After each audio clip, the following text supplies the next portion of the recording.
ಎಲ್ರಿಗೂ ನಮಸ್ಕಾರ. ಲೀಲಾ ಜಾಲನ್ಯಾಸ 35ನೇ ಕಾರ್ಯಕ್ರಮದಲ್ಲಿ ನಾವೆಲ್ಲ ಸೇರಿದಾಗ ಕೆಲಸದ ಕುರಿತಾಗಿ ಸರ್ ಅವರು ಉಪನ್ಯಾಸವನ್ನು ಪ್ರಾರಂಭಿಸಿದರು. ಕೆಲಸದ ಪ್ರೀತಿ ಅಂತೇಳಿ ಇವತ್ತು ಅದರ 3ನೇ ಭಾಗವಾಗಿ ಕೆಲಸದ ದ್ವಂದ್ವದ ಕುರಿತು ಉಪನ್ಯಾಸ ನೀಡಲಿಕ್ಕಿದ್ದಾರೆ. ಬಂದಂಥ ಎಲ್ಲರನ್ನೂ ಕೂಡ ಸರ್ ಅವರನ್ನು ಕೂಡ ಆತ್ಮೀಯವಾಗಿ ಸ್ವಾಗತಿಸ್ತಾ ಇದ್ದೇನೆ. ಇವತ್ತು ಕೂಡ ಇದು ಮುಂದುವರೆದ್ರೆ ಇನ್ನೊಂದು 4ನೆಯ ಭಾಗವನ್ನು ಕೂಡ ಸರ್ ಅವರು ಮಾಡಲಿಕ್ಕಿದ್ದಾರೆ. ಅದರ ನಡುವೆ ನಾಳೆ ದಿನ ಕೂಡ ಒಂದು ಆನ್ಲೈನ್ ಉಪನ್ಯಾಸ ಇದೆ. ಅದನ್ನು ಕೂಡ ನಾವು ಲೀಲಾ ಜಾಲನ್ಯಾಸದ ಶೀರ್ಷಿಕೆ ಅಡಿಗೆ ಸೇರಿಸ್ಕೊಳ್ಳಿಕ್ಕೆ ಇಷ್ಟಪಡ್ತೇವೆ. ಅದರ ಲಿಂಕನ್ನು ಕೂಡ ಈಗಾಗಲೇ ಈಗ ತಂಡದಲ್ಲಿ ನಾನು ಹಾಕಿದ್ದೇನೆ.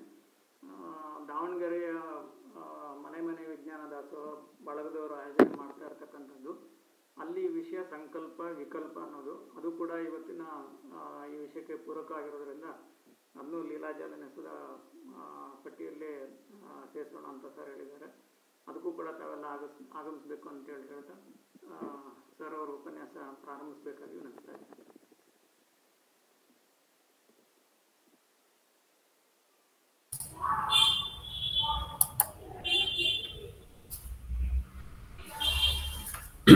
ಎಲ್ಲರಿಗೂ ನಮಸ್ಕಾರ. ಒಂದು ಅರ್ಥದಲ್ಲಿ ಕಳೆದ ವಾರವೇ ನಮ್ಮ ಆಶಯ ಮುಗಿದು ಹೋಗಿದೆ ಅಂತ ಕೇಳುಗರಿಗೆ ಅನಿಸೋದು ಸಹಜ. ಯಾಕೆಂದ್ರೆ ಮೊದಲನೆಯ ಕೆಲಸದ ಪ್ರೀತಿಯ ಜಾಲನ್ಯಾಸದಲ್ಲಿ ಕೆಲಸದ 2 ಮಗ್ಗಲುಗಳಿವೆ. ಒಂದು ಅನುಕೂಲಕರ ಮಗ್ಗಲು, ಒಂದು ಪ್ರತಿಕೂಲಕರ ಮಗ್ಗಲು. ಆ 2 ಮಗ್ಗಲನ್ನು ತೂಕ ಮಾಡಿ ನೋಡಿದ್ರೆ ಅನುಕೂಲಕರ ಮಗ್ಗಲುಗಳೇ ಜಾಸ್ತಿ ಇವೆ. ಆದ್ದರಿಂದ ಕೆಲಸವನ್ನ ಮಾಡಿ ಆನಂದ ಪಡೋದಕ್ಕೆ ಅವಕಾಶ ಇದೆ ಎನ್ನುವಂತ ವಾದವನ್ನ ನಾನು ಮಂಡಿಸಿದೆ. 2ನೇ ದಿನ ಇನ್ನೊಂದು ಭಾಗವಾಗಿ ಕೆಲಸವನ್ನ ಸಂತೋಷವಾಗಿ ಮಾಡೋದು ಹೇಗೆ, ಮಾಡೋದಕ್ಕೆ ಯಾವ ರೀತಿಯಲ್ಲಿ ನಾವು ಪ್ರಯತ್ನ ಪಡಬಹುದು ಅನ್ನೋದನ್ನ ಸ್ವಾನುಭವ ಆಧಾರದ ಮೇಲೆ ಮತ್ತೆ ನಿಮ್ಮೆಲ್ಲರ ವ್ಯಾವಹಾರಿಕ ಅನುಭವದ ಆಧಾರದ ಮೇಲೆ ಮಾಡಿದೆ. ಅದು ಈ 3ನೇದು ಯಾಕೆ ಬೇಕು ಅಂತ ಅನ್ನೋದಾದ್ರೆ, 3ನೇದು ಯಾಕೆ ಬೇಕಪ್ಪ ಅಂದ್ರೆ ದಾರ್ಶನಿಕ ದೃಷ್ಟಿಯೂ ಒಂದಿದೆ. ಆ ದಾರ್ಶನಿಕ ದೃಷ್ಟಿಯಿಂದ ಕೂಡ ನಾವು ಇದನ್ನ ನೋಡಿದ್ರೆ ನಮ್ಮ ದೈನಂದಿನ ವಹಿವಾಟುಗಳಲ್ಲೂ ಕೂಡ ಹೆಚ್ಚಿನ ಸಂತೃಪ್ತಿ ಕಂಡುಕೊಳ್ಳೋದಕ್ಕೆ ಸಾಧ್ಯ ಇದೆ ಅನ್ನುವಂಥದ್ದನ್ನ ಇಲ್ಲಿ ಗಮನಿಸಬೇಕಾದ. ಈ ಕೆಲಸಕ್ಕೆ ಸಂಬಂಧಪಟ್ಟ ಹಾಗೆ ಸ್ವಲ್ಪ ಗೋಜಲ್ಗಳಿವೆ. ಮೊದಲನೇದಾಗಿ ಕೆಲಸನೂ ಒಂದು ರೀತಿಯಲ್ಲಿ ಅಹಂಕಾರವೇ. ನಾನು ಕೆಲಸ ಮಾಡಿದೆ ಅಂತ ಅನ್ನೋ ಭಾವನೆಗೋಸ್ಕರನೇ ನಾವು ಕೆಲಸ ಮಾಡ್ತೀವಿ ಅಂತಾದ್ರೆ ನಾನು ಅನ್ನೋದು ಬಂತಲ್ಲ, ಎಲ್ಲಿ ನಾನು ಅನ್ನೋದು ಬಂತು ಅಲ್ಲಿ ದುಃಖ ಬರೋದು ಗ್ಯಾರಂಟಿ. ಆದ್ರಿಂದ ನಾವು ಈ ನಾನು ಕೆಲಸ ಮಾಡಿದೆ ಅಂತ ಅಂದ್ಕೊಳ್ದೇ ಕೆಲಸ ಮಾಡೋದು ಹೇಗೆ, ಇದು ದೊಡ್ಡ ಸಮಸ್ಯೆ. ನಾನೇ ಮಾಡ್ತಿರೋ ಅದು ನಾನು ಅಂತ ಅಂದ್ಕೊಳ್ಳೋ ಹಾಗಿಲ್ಲ ಅನ್ನುವಂಥದ್ದು ಒಂದು. 2ನೇದು ಹೋಗ್ಲಿ ಕೆಲಸನೇ ಮಾಡೋದ್ ಬಿಟ್ಬಿಡೋಣ, ನಾನು ಅನ್ನೋದು ಬರೋದೇ ಬೇಡ, ನಾನು ಹಾಯಾಗಿದ್ಬಿಡೋಣ ಅಂತ ನಾನು ಇರೋಣ ಅಂದ್ರೆ ಅದು ಮಾಡಕ್ಕಾಗಲ್ಲ. ಯಾಕೆಂದ್ರೆ ಮನಸ್ಸನ್ನು ಚಂಚಲವಾದ ಮನಸ್ಸನ್ನ ಕಟ್ಟಿ ಹಾಕಬೇಕಾದ್ರೆ ಕೆಲಸ ಬೇಕೇ ಬೇಕು. ಹೇಗೆ ಒಂದು ಹಸುವನ್ನ ಕಟ್ಟಬೇಕಾದ್ರೆ ಒಂದು ಗೂಟ ಇರ್ಬೇಕೋ ದಾರ ಇರ್ಬೇಕೋ, ಹಾಗೆ ಈ ಗೂಟ ದಾರ ಇದೆಯಲ್ಲ ಅದು ಕೆಲಸ. ಕೆಲಸವಿಲ್ಲದೇನೆ ಮಾಡೋಕ್ ಸಾಧ್ಯ ಇಲ್ಲ. ಯೋಗದಲ್ಲಿ ಮಾಡ್ತೀವಿ ಇದ್ರೆ ಯೋಗವೂ ಕೂಡ ಒಂದು ರೀತಿಯಲ್ಲಿ ಕೆಲಸದಿಂದಲೇ ಪ್ರಾರಂಭ ಆಗ್ಬೇಕು ಅನ್ನುವಂಥದ್ದನ್ನ ನಾವು ತೆಗೆದುಹಾಕಕ್ ಬರೋಲ್ಲ. ಆದ್ದರಿಂದ ಕೆಲಸವನ್ನ ನಾವು ಪಕ್ಕಕ್ಕಿಡ್ಲಾರು, ಹೊತ್ಕೊಂಡ್ ತಿರುಗ್ಲಾರು. ಇದು ನಮ್ಮ ಸಮಸ್ಯೆ. ಇದು ದಾರ್ಶನಿಕ ದೃಷ್ಟಿಯ ಅಗತ್ಯಕ್ಕೆ ಹೇಳ್ಬಹುದಾದಂತ ಪೀಠಿಕೆ. ಇನ್ನೂ ಒಂದು ದೃಷ್ಟಿಯಲ್ಲಿ ನೋಡ್ಬೇಕಾಗತ್ತೆ. ನಾವೇನ್ ಸುಮ್ಮನೆ ಕೂತಿಲ್ಲ. ಬೆಳಗ್ಗೆಯಿಂದ ಸಾಯಂಕಾಲ ತನಕ ಅನೇಕ ಕೆಲಸಗಳನ್ನ ನಮ್ಮ ಸಲುವಾಗೋ, ಇನ್ನೊಬ್ಬರಿಗೆ ಮೆಚ್ಚೋ ಸಲುವಾಗೋ, ಅಥವಾ ಪ್ರಪಂಚ ಉದ್ಧಾರ ಮಾಡೋದು ಯಾವುದಕ್ಕೂ ಮಾಡ್ತಾ ಇದ್ದೀವಿ ನಾವು ಕೆಲಸ. ಆದ್ರೆ ಆ ಕೆಲಸದ ತೃಪ್ತಿ ಮಾತ್ರ ನಮಗೆ ಸಿಕ್ತಿಲ್ಲ. ನಾವು ಕೆಲಸ ಬಿಟ್ಟಿದ್ದೀವಿ, ಅದರಿಂದ ನೆಮ್ಮದಿ ಸಿಕ್ಕಿದ್ಯಾ ಅಂದ್ರೆ ಅದು ಸಿಗ್ತಾ ಇಲ್ಲ. ಆದ್ದರಿಂದ ಸಮಸ್ಯೆಯ ಬೇರಿಗೆ ನಾವು ಇನ್ನು ಹೋಗದೆ ಹೋದ್ರೆ ಮೇಲ್ನೋಟಕ್ಕೆ ನಾನು ಇದುವರೆಗೂ ಹೇಳಿದ್ ಯಾಕಪ್ಪ ಅಂದ್ರೆ ಗಿಡದ ಬೇರೆ ನೀರ್ ಹಾಕಿ ಸಿಗರುತ್ತೆ ಅಂತ ಹೇಳಿದಾಗೆ.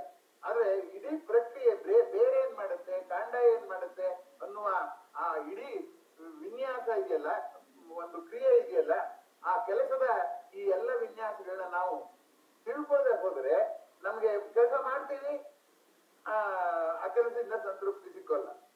ಅದನ್ನೇ ಬಸವಣ್ಣವರು ಮಾಡಿ ಮಾಡಿ ಕೆಟ್ಟರು ಮನವಿಲ್ಲದೆ, ನೀಡಿ ನೀಡಿ ಕೆಟ್ಟರು ನಿಜವಿಲ್ಲದೆ ಎನ್ನುವ ಮಾತು ಹೇಳಿದ್ರು.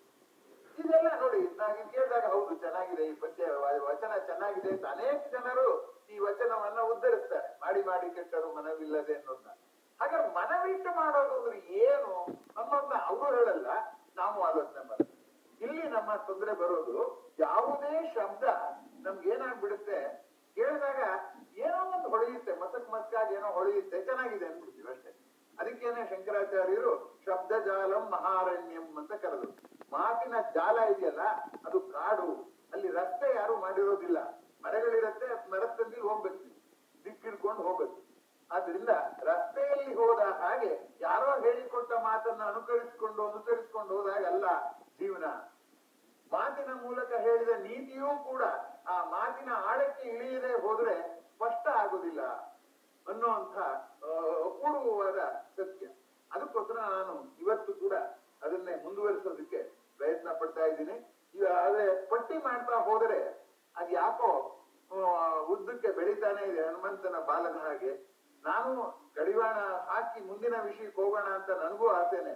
ಆದ್ರೆ ಕಡಿವಾಣ ಹಾಕಿ ಬಿಟ್ರೆ ನಾವು 2 ಮಾಡಿದ್ದು ದಂಡ ಆಗ್ಬಿಡುತ್ತೆ. ಈ 3ನೇದ್ ಮಾಡದೆ ಹೋದ್ರೆ, 3ನೇದಕ್ಕೆ ಮುಗಿಲಿಲ್ಲ ಅಂದ್ರೆ 4ನೇದ್ ಮಾಡದೆ ಹೋದ್ರೆ ಈ 3ನೇದು ದಂಡ ಆಗುತ್ತೆ ಅನ್ನುವ ಭಾವ ಬಂದಾಗ ನಾನೇನ್ ಮಾಡ್ತಾ ಇದ್ದೀನಿ ಅಂದ್ರೆ ವಿಸ್ತಾರ ಮಾಡ್ತಿದ್ದೀನಿ ಹೊರತು ಕಾಲಹರಣ ಮಾಡುವ ಸಲುವಾಗಿ ಇನ್ನೂ ಒಂದು ಹೆಚ್ಚಿಗೆ ಆಗ್ಲಿ, ಲೀಲಾಜಾಲನ್ಯಾಸ ಸಂಖ್ಯೆ ಹೆಚ್ಚಲಿ ಅಂತ ನಾನ್ ಮಾಡೋಕ್ ಕಾರಣವೇ ಇಲ್ಲ. ಯಾಕೆಂದ್ರೆ ಲೀಲಾಜಾಲನ್ಯಾಸ ಹೆಚ್ಚಾಗೋದ್ರಿಂದ ಏನು ನನಗೇನು ಲಾಭವೂ ಇಲ್ಲ, ನಾನೇ ಇನ್ನು ಹೆಚ್ಚು ಮಾತಾಡ್ಬೇಕಾಗುತ್ತೆ ಅಷ್ಟೇ. ಇರ್ಲಿ ಬಿಡಿ. ಈಗ ಮತ್ತೆ ಇವತ್ತಿನ ಚರ್ಚೆಗೆ ನೇರವಾಗಿ ಬರ್ತೀನಿ. ಇದುವರೆಗೆ ಆದದ್ದನ್ನ ಸಂಕ್ಷೇಪವಾಗಿ ಹೇಳಿದ್ರೆ, ಈಗ ನಾವು ಯಾಕೆ ಕೆಲಸ ಮಾಡ್ತೀವಿ ಅನ್ನೋವಂಥದ್ದನ್ನ ನಾವು ಚರ್ಚೆ ಮಾಡೋಕ್ ಮುಂಚೆ ಕೆಲಸದ ಇನ್ನೊಂದು ವಿಚಿತ್ರವನ್ನ ನಾವು ಹೇಳೋಣ. ಏನಪ್ಪಾ ಅಂದ್ರೆ, ನಾವು ಕೆಲಸ ಮಾಡಿದರೆ ಜಗತ್ತನ್ನ ಬದಲಾಯಿಸಕ್ ಹೋದ್ರೆ ಜಗತ್ತು ಬದಲಾಗುತ್ತೆ, ಮನುಷ್ಯರನ್ನ ಬದಲಾಯಿಸಕ್ ಹೋದ್ರೆ ಮನುಷ್ಯರು ಬದಲಾಗ್ತಾರೆ ಇಲ್ಲ. ಕೆಲಸದಿಂದ ಏನೋ ಒಂದು ಬದಲಾವಣೆ ಆಗುತ್ತೆ. ನಿಸರ್ಗದಲ್ಲಿ ತಾನಾಗೆ ಆಗುತ್ತಿರುವ ಬದಲಾವಣೆ ಅಲ್ಲದೆ ನಾನು ಏನಾದ್ರೂ ಒಂದು ಬದಲಾವಣೆ ಮಾಡಬೇಕು ಅನ್ನೋ ಭಾವನೆಯಿಂದಲೇ ನಾವು ಕೆಲಸ ಮಾಡೋದು. ಹೌದಾ? ಅಂದ್ಮೇಲೆ ಬದಲಾವಣೆ ಈ ಕೆಲಸದ ಕೇಂದ್ರ. ಆ ಬದಲಾವಣೆ ಮಾಡ್ತೀವಲ್ಲ, ಆ ಬದಲಾವಣೆಯನ್ನ ಮಾಡಕ್ ಹೋಗಿ ನಾವು ಕೂಡ ಬದಲಾಗ್ತೀವಿ ಅನ್ನುವಂಥದ್ದು ತುಂಬಾ ಗಮನಿಸ್ಬೇಕಾಗ್ತದೆ. ಒಂದು ಹಿಂದಿ ಸಿನಿಮಾ ಹಾಡಿದೆ, ವಕ್ತ್ ನೇ ಕಿಯಾ ಕ್ಯಾ ಹಸಿ ಕಸಂ ತುಮ್ ರಹೇನ ತುಮ್ ಹಮ್ ರಹೇನ ಹಮ್ ಅಂತ. ಅದು ಒಂದು ಪ್ರೇಮದ ಪ್ರಸಂಗವನ್ನು ಹೇಳಿರುವಂತ ಹಾಡಿನ ಸಾಲು ನೋಡಿ. ಅದ್ರಲ್ಲಿ ಎಷ್ಟು ಚೆನ್ನಾಗಿ ಹೇಳುತ್ತೆ, ಕಾಲ ಎಂತೆಂತ ಹಿತವಾದಂತ ಒಂದು ಅತ್ಯಾಚಾರ ಮಾಡ್ಬಿಟ್ಟಿದೆ. ಕಾಲ ಹಿತವಾದ ಅತ್ಯಾಚಾರ ಮಾಡ್ಬಿಟ್ಟಿದೆ. ಏನ್ ಹಿತವಾದ ಅತ್ಯಾಚಾರ ಅಂದ್ರೆ, ನಾವಿಬ್ರು ಪ್ರೇಮಿಸಿ ನಾನು ನಾನಾಗಿ ಉಳಿದಿಲ್ಲ, ನೀನು ನೀನಾಗಿ ಉಳಿದಿಲ್ಲ. ಅಂದ್ರೆ ಒಂದು ಪ್ರೇಮ ಇಬ್ಬರನ್ನ ಪರಿವರ್ತನೆ ಒಟ್ಟಿಗೆ ಮಾಡುತ್ತೆ ಅನ್ನುವಂಥ ಸಂಗೀತ. ಹಾಗೆ ಕೆಲಸವೂ ಅಷ್ಟೇ, ಕೆಲಸ ಮಾಡಕ್ ಹೋದ್ರಿಂದ ನಾನೂ ಪ್ರಭಾವಿತನಾಗುತ್ತೇನೆ, ಬದಲಾವಣೆಯನ್ನು ಉಂಟು ಮಾಡ ಹೋಗಿ ನಾನೂ ಬದಲಾವಣೆ ಆಗ್ತೇನೆ ಅನ್ನೋದ್ರಿಂದ ಕೆಲಸದ ಬಗ್ಗೆ ಅತ್ಯಂತ ಗಂಭೀರವಾಗಿ ಆಲೋಚನೆ ಮಾಡ್ಬೇಕೆ ಹೊರತು ಕೆಲಸ ಅಂದ್ರೆ ಏನು ಅದು ಹೀಗೆ ಸರಳವಾಗಿ ತಗೊಳಕ್ಕಾಗಲ್ಲ. ಸರಳವಾಗಿ ತಗೊಂಡು ಅದೆಲ್ಲ ಬರೀ ಸುಳ್ಳೆ ಆಗಿರುತ್ತೆ. One more simplify simply life. So ಹೀಗಾಗಿ ನಾನು ದಾರ್ಶನಿಕ ದೃಷ್ಟಿಯನ್ನು ನಮ್ಮ ಅಭಿಮಾನಿಗಳಿಗೆ ಒದಗಿಸ್ಕೊಡೋದಿಕ್ಕೆ, ಯಾಕೆಂದ್ರೆ ಅವ್ರು ಓದಿ ಅದನ್ನೆಲ್ಲ ಸಂಗ್ರಹ ಮಾಡೋದು ಕಷ್ಟ, ಆ ದೃಷ್ಟಿಯಿಂದ ತಮ್ಮ ಪರವಾಗಿ ನಾನು ಮಾಡ್ತಾ ಇದ್ದೀನಿ. ಮಾತನ್ನು ಆಡುತ್ತಿರುವುದು ಈ ಬಾಯಿ, ಮಾತನಾಡಿಸುತ್ತಿರುವುದು ನಿಮ್ಮ ಮೆಚ್ಚುಗೆ. ಆತ್ಮೀಯರೇ, ಕೆಲಸನ 5 ಕಾರಣಕ್ಕೆ ಮಾಡ್ತೀವಿ ಅಂತ ಸಾಧಾರಣೀಕರಿಸಬಹುದು. 5 ಕಾರಣಕ್ಕೆ ಮಾಡ್ತೀವಿ. ಯಾಕೆ ಯಾವ ಕಾರಣಕ್ಕೆ ಮಾಡ್ತೀವಿ ಅಂದ್ರೆ, ಮೊದಲನೇದು ಸ್ವಸಂತೋಷಕ್ಕೆ. ನಾನ್ ಪ್ರಪಂಚ ಎಲ್ಲ ಇದು ಸಂತೋಷ ಪಡ್ಸಕ್ಕಾಗುತ್ತೆ, ನಾನಾದ್ರೂ ಸಂತೋಷ ಪಡ್ಬೋದಲ್ಲ. ನಾನ್ ಸಂತೋಷ ಪಡೋದು ಮಾವಿನ ತಿನ್ಬೇಕು ಅನ್ಸುತ್ತಪ್ಪ, ಹೋಗ್ತೀನಿ ಸಂಪಾದನೆ ಮಾಡ್ತೀನಿ, ದುಡ್ಡು ತಗೋತೀನಿ, ಹೋಗಿ ಮಾವಿನ ತಗೊಂಡ್ಬಿಡ್ತೀನಿ, ತಿಂತೀನಿ. ಇದು ಸ್ವಸಂತೋಷದ ಕೆಲಸಗಳು ಅನ್ನುವಂಥದ್ದು. ಈ ಸ್ವಸಂತೋಷದ ಕೆಲಸದಲ್ಲೂ ಕೂಡ ಕೆಲವು ಸಮಸ್ಯೆಗಳಿವೆ. ಏನಪ್ಪಾ ಅಂತಂದ್ರೆ, ಆ ಸಂತೋಷ ನಾವನ್ಕೊಂಡಷ್ಟು ಯಾವತ್ತೂ ಸಿಕ್ಕಿಲ್ಲ. ಸೂಕ್ಷ್ಮವಾಗಿ ಗಮನಿಸಿದ್ರೆ ನಾವು ಯಾವ ಸಂತೋಷಕ್ಕಾಗಿ ಕೆಲಸ ಮಾಡಿದೀವೋ ಯಾವ ಕೆಲಸವಾಗಲಿ ನಾವಂದುಕೊಂಡಷ್ಟು ಸಂತೋಷವನ್ನು ಕೊಟ್ಟಿಲ್ಲ. ಎರಡನೇ ವಿಚಿತ್ರ ಏನು ಅಂದ್ರೆ, ಸ್ವಸಂತೋಷಕ್ಕೋಸ್ಕರ ಮಾಡ್ಬೇಕು ಅಂತ ನನಗೆ ಒಳಗಡೆಯಿಂದ ಯಾವ ಒತ್ತಾಸೆನೂ ಬಂದಿಲ್ಲ. ನನ್ನ ಮನಸ್ಸೇನಾದ್ರು ಹೇಳ್ತಿದ್ಯಾ ಒಳ್ಳೆ ಸಂಗೀತ ಕೇಳು ಅಂತ, ಅಥವಾ ಬರೋ ಹಾಗೆ ವ್ಯವಹಾರ ಮಾಡೋದು ಹೇಳ್ತಾ ಇದೆಯಾ? ನನ್ ಕಿವಿ ಹೇಳ್ತಾ ಇದೆಯಾ? ನನ್ ಮೂಗ್ ಹೇಳ್ತಾ ಇದೆಯಾ? ನನ್ ಕೈ ಯಾರು ಹೇಳಿಲ್ಲ, ನಾನೇ ಮಾಡ್ಕೊಟ್ಟಿದ್ದು. ಸಂತೋಷ ಬೇಕು ನಾನು ಅಂತ ಕಲ್ಪಿಸ್ಕೊಂಡ್ಬಿಟ್ಟು ಆ ಸಂತೋಷ ಸಿಗತ್ತೆ ಅನ್ಕೊಂಡು ಹೋದ್ರು. ಮೂರನೇ ತಾಪತ್ರಯ, ನಾನು ಸ್ವಸಂತೋಷಕ್ಕೆ ಕೆಲಸ ಮಾಡಿದಾಗ ಆ ಸಂತೋಷ ಸಿಗದಿದ್ದು ಹಾಳಾಗಿ ಹೋಗ್ಲಿ, ದುಃಖ ಸಿಗುತ್ತೆ. ಅದು ಕೂಡ ತುಂಬಾ ನಮ್ಮ ಅನುಭವಕ್ಕೆ ಈಗಾಗಲೇ ಬಂದಿದೆ. ಆದ್ರೂ ನಾವು ಮಾಡ್ತಾ ಹೋಗ್ತಾ ಇದ್ದೀವಿ. ಅದಕ್ಕೆ ನಮಗೆ ಕೆಲಸದಿಂದ ಸಂತೃಪ್ತಿ ಸಿಗ್ತಿಲ್ಲ. ಯಾಕೆಂದ್ರೆ ಯಾವ ಕೆಲಸ ಸಂತೋಷ ಸಲುವಾಗಿ ಮಾಡಿದ್ದು ಅದರಿಂದ ದುಃಖ ಬರುತ್ತೆ. ಮತ್ತೆ ಹಿಂದಿ ಚಿತ್ರಗೀತೆಯಲ್ಲಿ ಹೇಳೋದಾದ್ರೆ, ಹಮ್ನೆ ತೋ ಜಬ್ ಗಲಿಯಾ ಮಾಂಗಿ ಕಾಂಟೋಂಕ ಹಾರ ಮಿಲ. ನಾನ್ ಕೇಳಿದ್ದು ಹೂವನ್ನ, ನನಗೆ ಸಿಕ್ಕಿದ್ದೇನು? ಮುಳ್ಳಿನ ಹಾರ. ಹಾಗಾಗಿ ನಾವು ನಿರೀಕ್ಷೆ ಮಾಡದೇ ಇರುವಂತಹ ಪ್ರತಿಕೂಲ ಪರಿಣಾಮಗಳು, ನಾವು ನಿರೀಕ್ಷೆ ಮಾಡಿದಷ್ಟು ಪರಿಮಾಣದ ಸುಖ ಸಿಗದೇ ಇರುವಂಥದ್ದು. ಮೂರನೇದು, ಸಿಕ್ಕಿದ್ರು ನಾನು ಮಾಡಿದೆ ಅನ್ನೋ ಅಹಂಕಾರ ಬರುವಂಥದ್ದು. ಈ ಎಲ್ಲ ಸಮಸ್ಯೆಗಳು ಸ್ವಸಂತೋಷದ ಕೆಲಸದಲ್ಲಿ ಇವೆ. ಆದರೆ ನೀವೇ ನಾನೇ ಬೆಳಗ್ಗೆಯಿಂದ ಸಾಯಂಕಾಲ ತನಕ ನಾನು ಮಾಡೋ ಕೆಲಸದಲ್ಲಿ ಎಷ್ಟು ಕೆಲಸಗಳು ಸ್ವಸಂತೋಷದ್ದು ಅಂತ ಲೆಕ್ಕ ಹಾಕಿದ್ರೆ ನಮ್ಗೆ ಆಶ್ಚರ್ಯ ಆಗುತ್ತೆ. ಹೆಚ್ಚು ಕಡಿಮೆ ನಾವು ಮಾಡ್ತಿರೋ ಕೆಲಸ ಎಲ್ಲ ಸ್ವಸಂತೋಷದ್ದೇ. ಇದರಲ್ಲಿ ಸಮಸ್ಯೆಗಳಿದೆ, ಆದ್ರೂ ನಾವು ಸುಮ್ಮನಿರಕ್ಕೂ ಆಗಲ್ವಲ್ಲ. ಯಾಕೆಂದ್ರೆ ಪ್ರಕೃತಿ ನಿರಂತರವಾಗಿ ತಿಳಿತಾ ಇದೆ. ಏನು, ಎರಡು ದಾರ ಇಟ್ಕೊಂಡಿದೆ ಅಂತ ನಾನು ಹೋದ್ ಬಾರಿ ಹೇಳಿದ್ದೆ. ಆಸೆ ಮತ್ತು ಭಯ. ಆಸೆಯನ್ನು ಕೆಣಕಿಸಿ ಕೆಲಸ ಮಾಡ್ತೈತೆ, ಭಯ ಹುಟ್ಟಿಸಿ ಕೆಲಸ ಮಾಡುತ್ತೆ. ಅದರಿಂದ ಸುಮ್ಮನಿರಕ್ ಬಿಡೋದಿಲ್ಲ. ನಾವು ಈ ಆಸೆ ಭಯ ಎದುರಿಸಲಾರದೆ ಅದನ್ನ ಮರೆಯುವ ಸಲುವಾಗಿ ಸ್ವಸಂತೋಷದ ಕೆಲಸ ಮಾಡ್ತಾ ಇದ್ದೀವಿ. ಆಸೆ ಭಯ ಇದೆಯಲ್ಲ, ಆ ಎರಡನ್ನೂ ಎದುರಿಸೋಕ್ ನಮ್ಗೆ ಧೈರ್ಯವಿಲ್ಲ. ಅದಕ್ಕೋಸ್ಕರ ನಾವೇನ್ ಮಾಡ್ತೀವಿ, ಅದನ್ನ ಪಕ್ಕಕ್ಕಿಡೋ ಸಲುವಾಗಿ ಏನ್ ಮಾಡ್ತೀವಿ, ಸ್ವಸಂತೋಷದ ಕೆಲಸ ಮಾಡಿ, ಓಹೋ ಇದ್ರಲ್ಲಿ ನಾನು ಸಂತೋಷ ಪಡ್ತೀನಿ ಅಂತ ಹೋಗ್ತೀವಿ.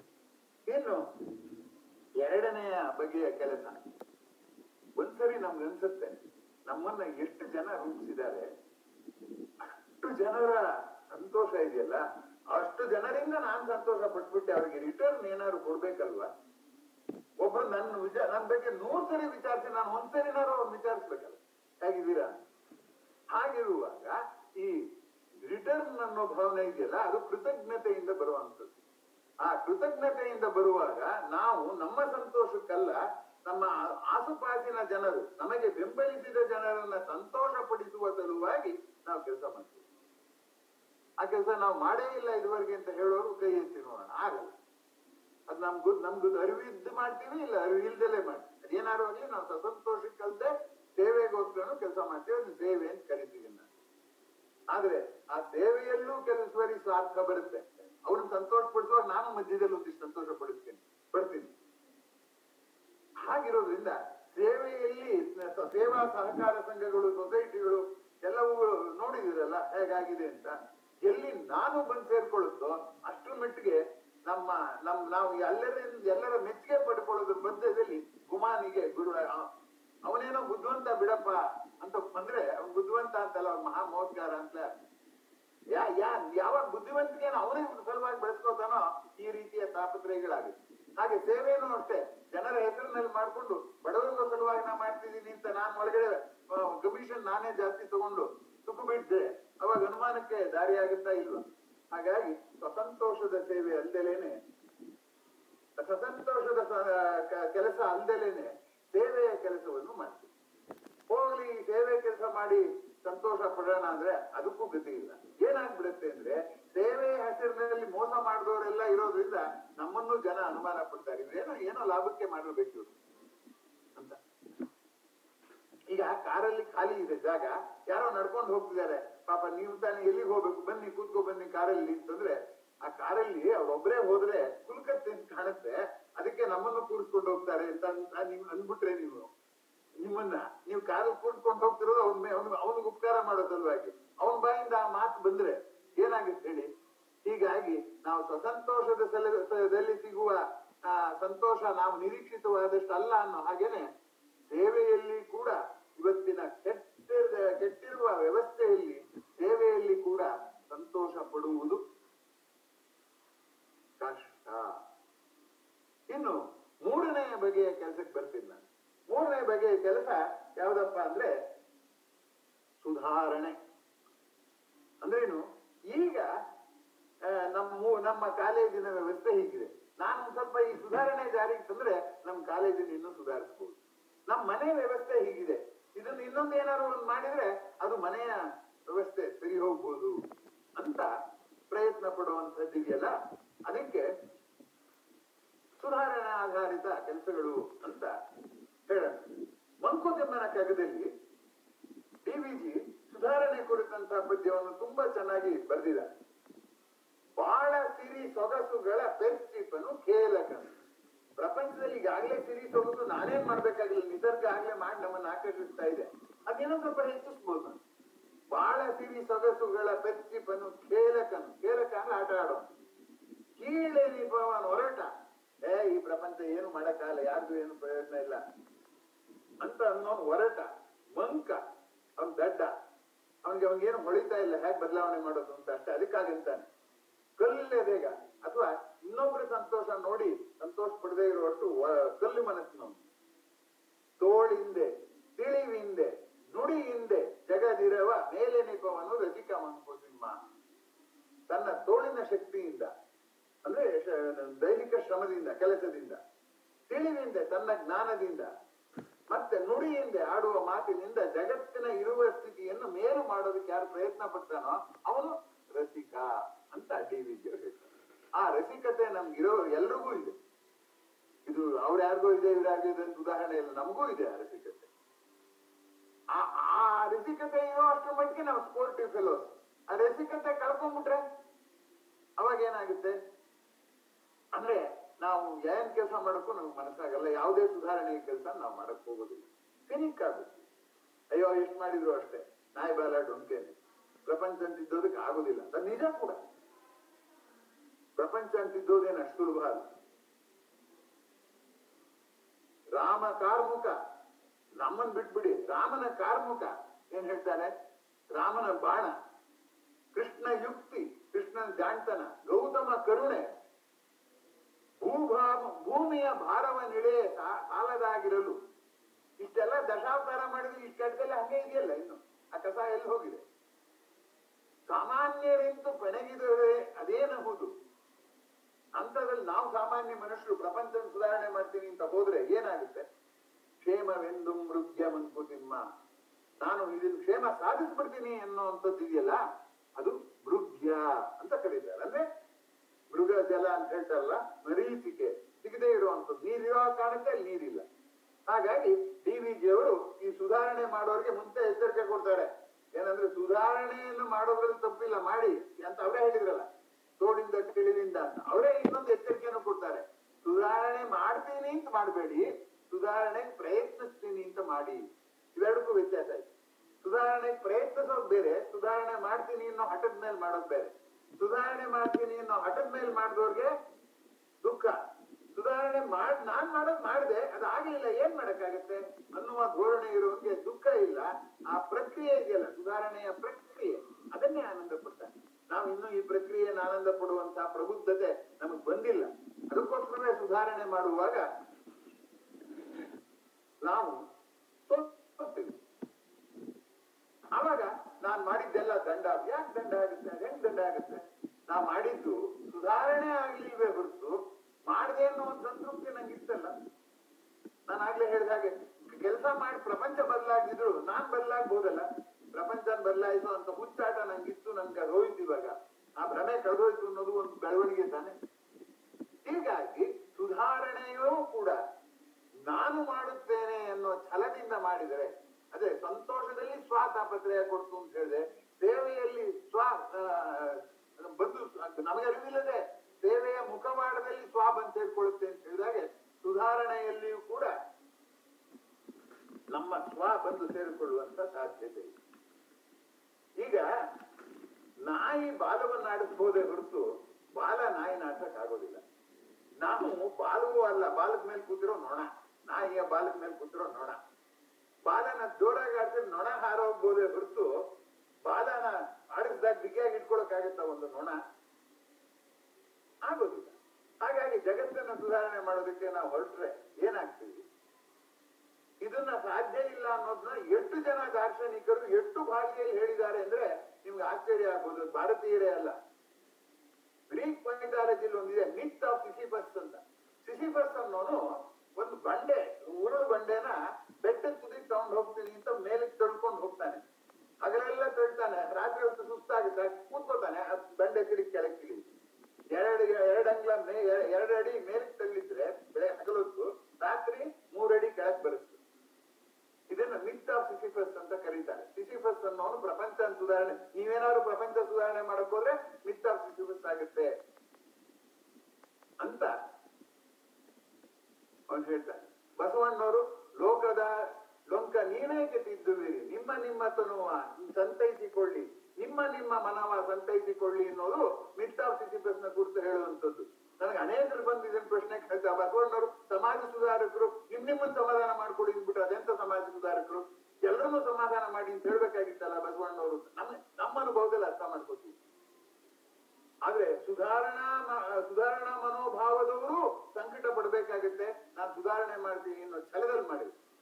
ಇಲ್ಲ, ಸುಧಾರಣೆಗೆ ನನ್ನ ಕೈಲಾದ ಪ್ರಯತ್ನ ಮಾಡಿದೆ ಅನ್ನೋರು ನಿರಾಳವಾಗಿರ್ತಾರೆ. ಈ ನಾನು ಅನ್ನುವಂಥದ್ದು ಎಲ್ಲೆಲ್ಲಿ ಕೆಲಸ ಹೇಳಿದ್ನಲ್ಲ, ಕೆಲಸ ಮಾಡಕ್ ಹೊರಟಾಗ್ಲೇ ನಾನ್ ಮಾಡ್ತಿದ್ದೀನಿ ಅನ್ನೋದು ಬಂದ್ಬಿಡುತ್ತೆ. ಅದಕ್ಕೆ ರಾಮಾಯಣದಲ್ಲಿ ಅಹಂ ಕರೋಮೀತಿ ವೃತಾಭಿಮಾನ, ನಾನ್ ಮಾಡ್ತೀನಿ ಅನ್ನೋದೇ ಒಂದು ಸುಳ್ಳು ಅಭಿಮಾನ. ಅದಲ್ಲ, ಅದ್ರಲ್ಲಿ ಏನು ವಾಸ್ತವತೆ ಇಲ್ವೇ ಇಲ್ಲ. ಯಾಕೆಂದ್ರೆ ನಾನ್ ತಿಂದಿರೋ ಅನ್ನ ಯಾರೋ ಬೆಳೆದಿದ್ದು, ನಾನು ಉಸಿರಾಡೋ ಗಾಳಿ ಹೊರಗಡೆದು, ನಾ ಕುಡಿಯೋ ನೀರು ಎಲ್ಲೆಲ್ಲಿಂದೋ ಬಂದಿದ್ದು, ಹೀಗೆಲ್ಲ ಆಗಿ ನಾನು ಅನ್ನೋದು ಎಲ್ಲಿದೆ? ಆದ್ದರಿಂದ ಅಹಂ ಕರೋಮಿತಿ ವೃತಾಭಿಮಾನ ಅಂತ. ಆದ್ರೆ ಇದನ್ನೆಲ್ಲ ನಾವು ಕೊಟೇಶನ್ ಇಡ್ತೀವಿ. ರಾಮಾಯಣದಲ್ಲಿ ಅಹಂ ಕರೋಮಿತಿ ವೃತಾಭಿಮಾನ ಅಂತ ಎಲ್ಲಾ ಭಾಷೆದಲ್ಲೂ ಇಡ್ತೀವಿ. ಆದ್ರೆ ಹೇಳಿದ್ರು ನಮ್ಮ ಅಳವಡಿಸ್ಕೊಳ್ಳದೆ ಹೋದ್ರೆ ನೀವು ಮಾತಿನಲ್ಲಿ ಜಾಣತನದಿಂದ ಜಾರ್ಕೋಬಹುದು. ಆದ್ರೆ ಕೆಲಸ ಮಾಡಿದಾಗ ನಿಮಗೆ ದುಃಖ ತಪ್ಪೋದಿಲ್ಲ. ದುಃಖ ತಪ್ಪಬೇಕಾದ್ರೆ ನಾನ್ ಮಾಡುವಾಗ್ಲೇನೆ ಆಗ್ಲಿ ಬಿಡ್ಲಿ ನಾನ್ ಮಾಡ್ಬೇಕಾದ್ರೆ ನಾನ್ ಮಾಡ್ತೀನಿ ಅಂತ ಹೇಳುವಂಥದ್ದು. ಆದ್ದರಿಂದ 3ನೆಯ ಕೆಲಸ ಸುಧಾರಣೆ ಆದ್ರೆ, 4ನೆಯ ಕೆಲಸದ ಸ್ವರೂಪ ಕೃತಕೃತ್ಯತೆ ಅಂತನ್ನುವಂಥ ಪದ. ನಾನು ಹಿಂದೆ ಈ ಪದ ಒತ್ತು ಕೊಟ್ಟು ಹೇಳಿದ್ದೆ. ಯಾವುದು ವನಸು ಮೊದಲೆನ್ನ ಜೀವನವು ವಿಕಸಿಸುವಂತೆ. ಕೃತಕೃತ್ಯ ಅಂದ್ರೇನು? ಮಾಡಿದ್ದರಿಂದಲೇ ಸಂತೋಷ ಪಡೋನು. One who enjoy the process and not the success.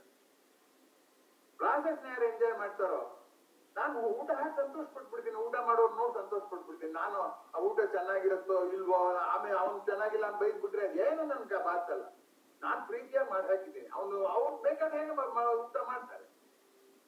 ಈ ಕೃತಕೃತ್ಯ ಇದೆಯಲ್ಲ, ಆ ಕೃತಕೃತ್ಯತೆ ಬರ್ಬೇಕಾದ್ರೆ, ಧನ್ಯಭಾವ ಬರ್ಬೇಕಾದ್ರೆ ಮೊದಲು ನಾನು ಧನ್ಯಭಾವ ತಗೋಬೇಕು. ನಾನು ಅನೇಕ ಜನರಿಂದ ಬಂದವನು ಅನ್ನುವಂತ ಗ್ರಾಟಿಟ್ಯೂಡ್ ಅಂತ ಹೇಳ್ತೀವಲ್ಲ, ಕೃತಜ್ಞತೆ ಇರ್ಬೇಕು.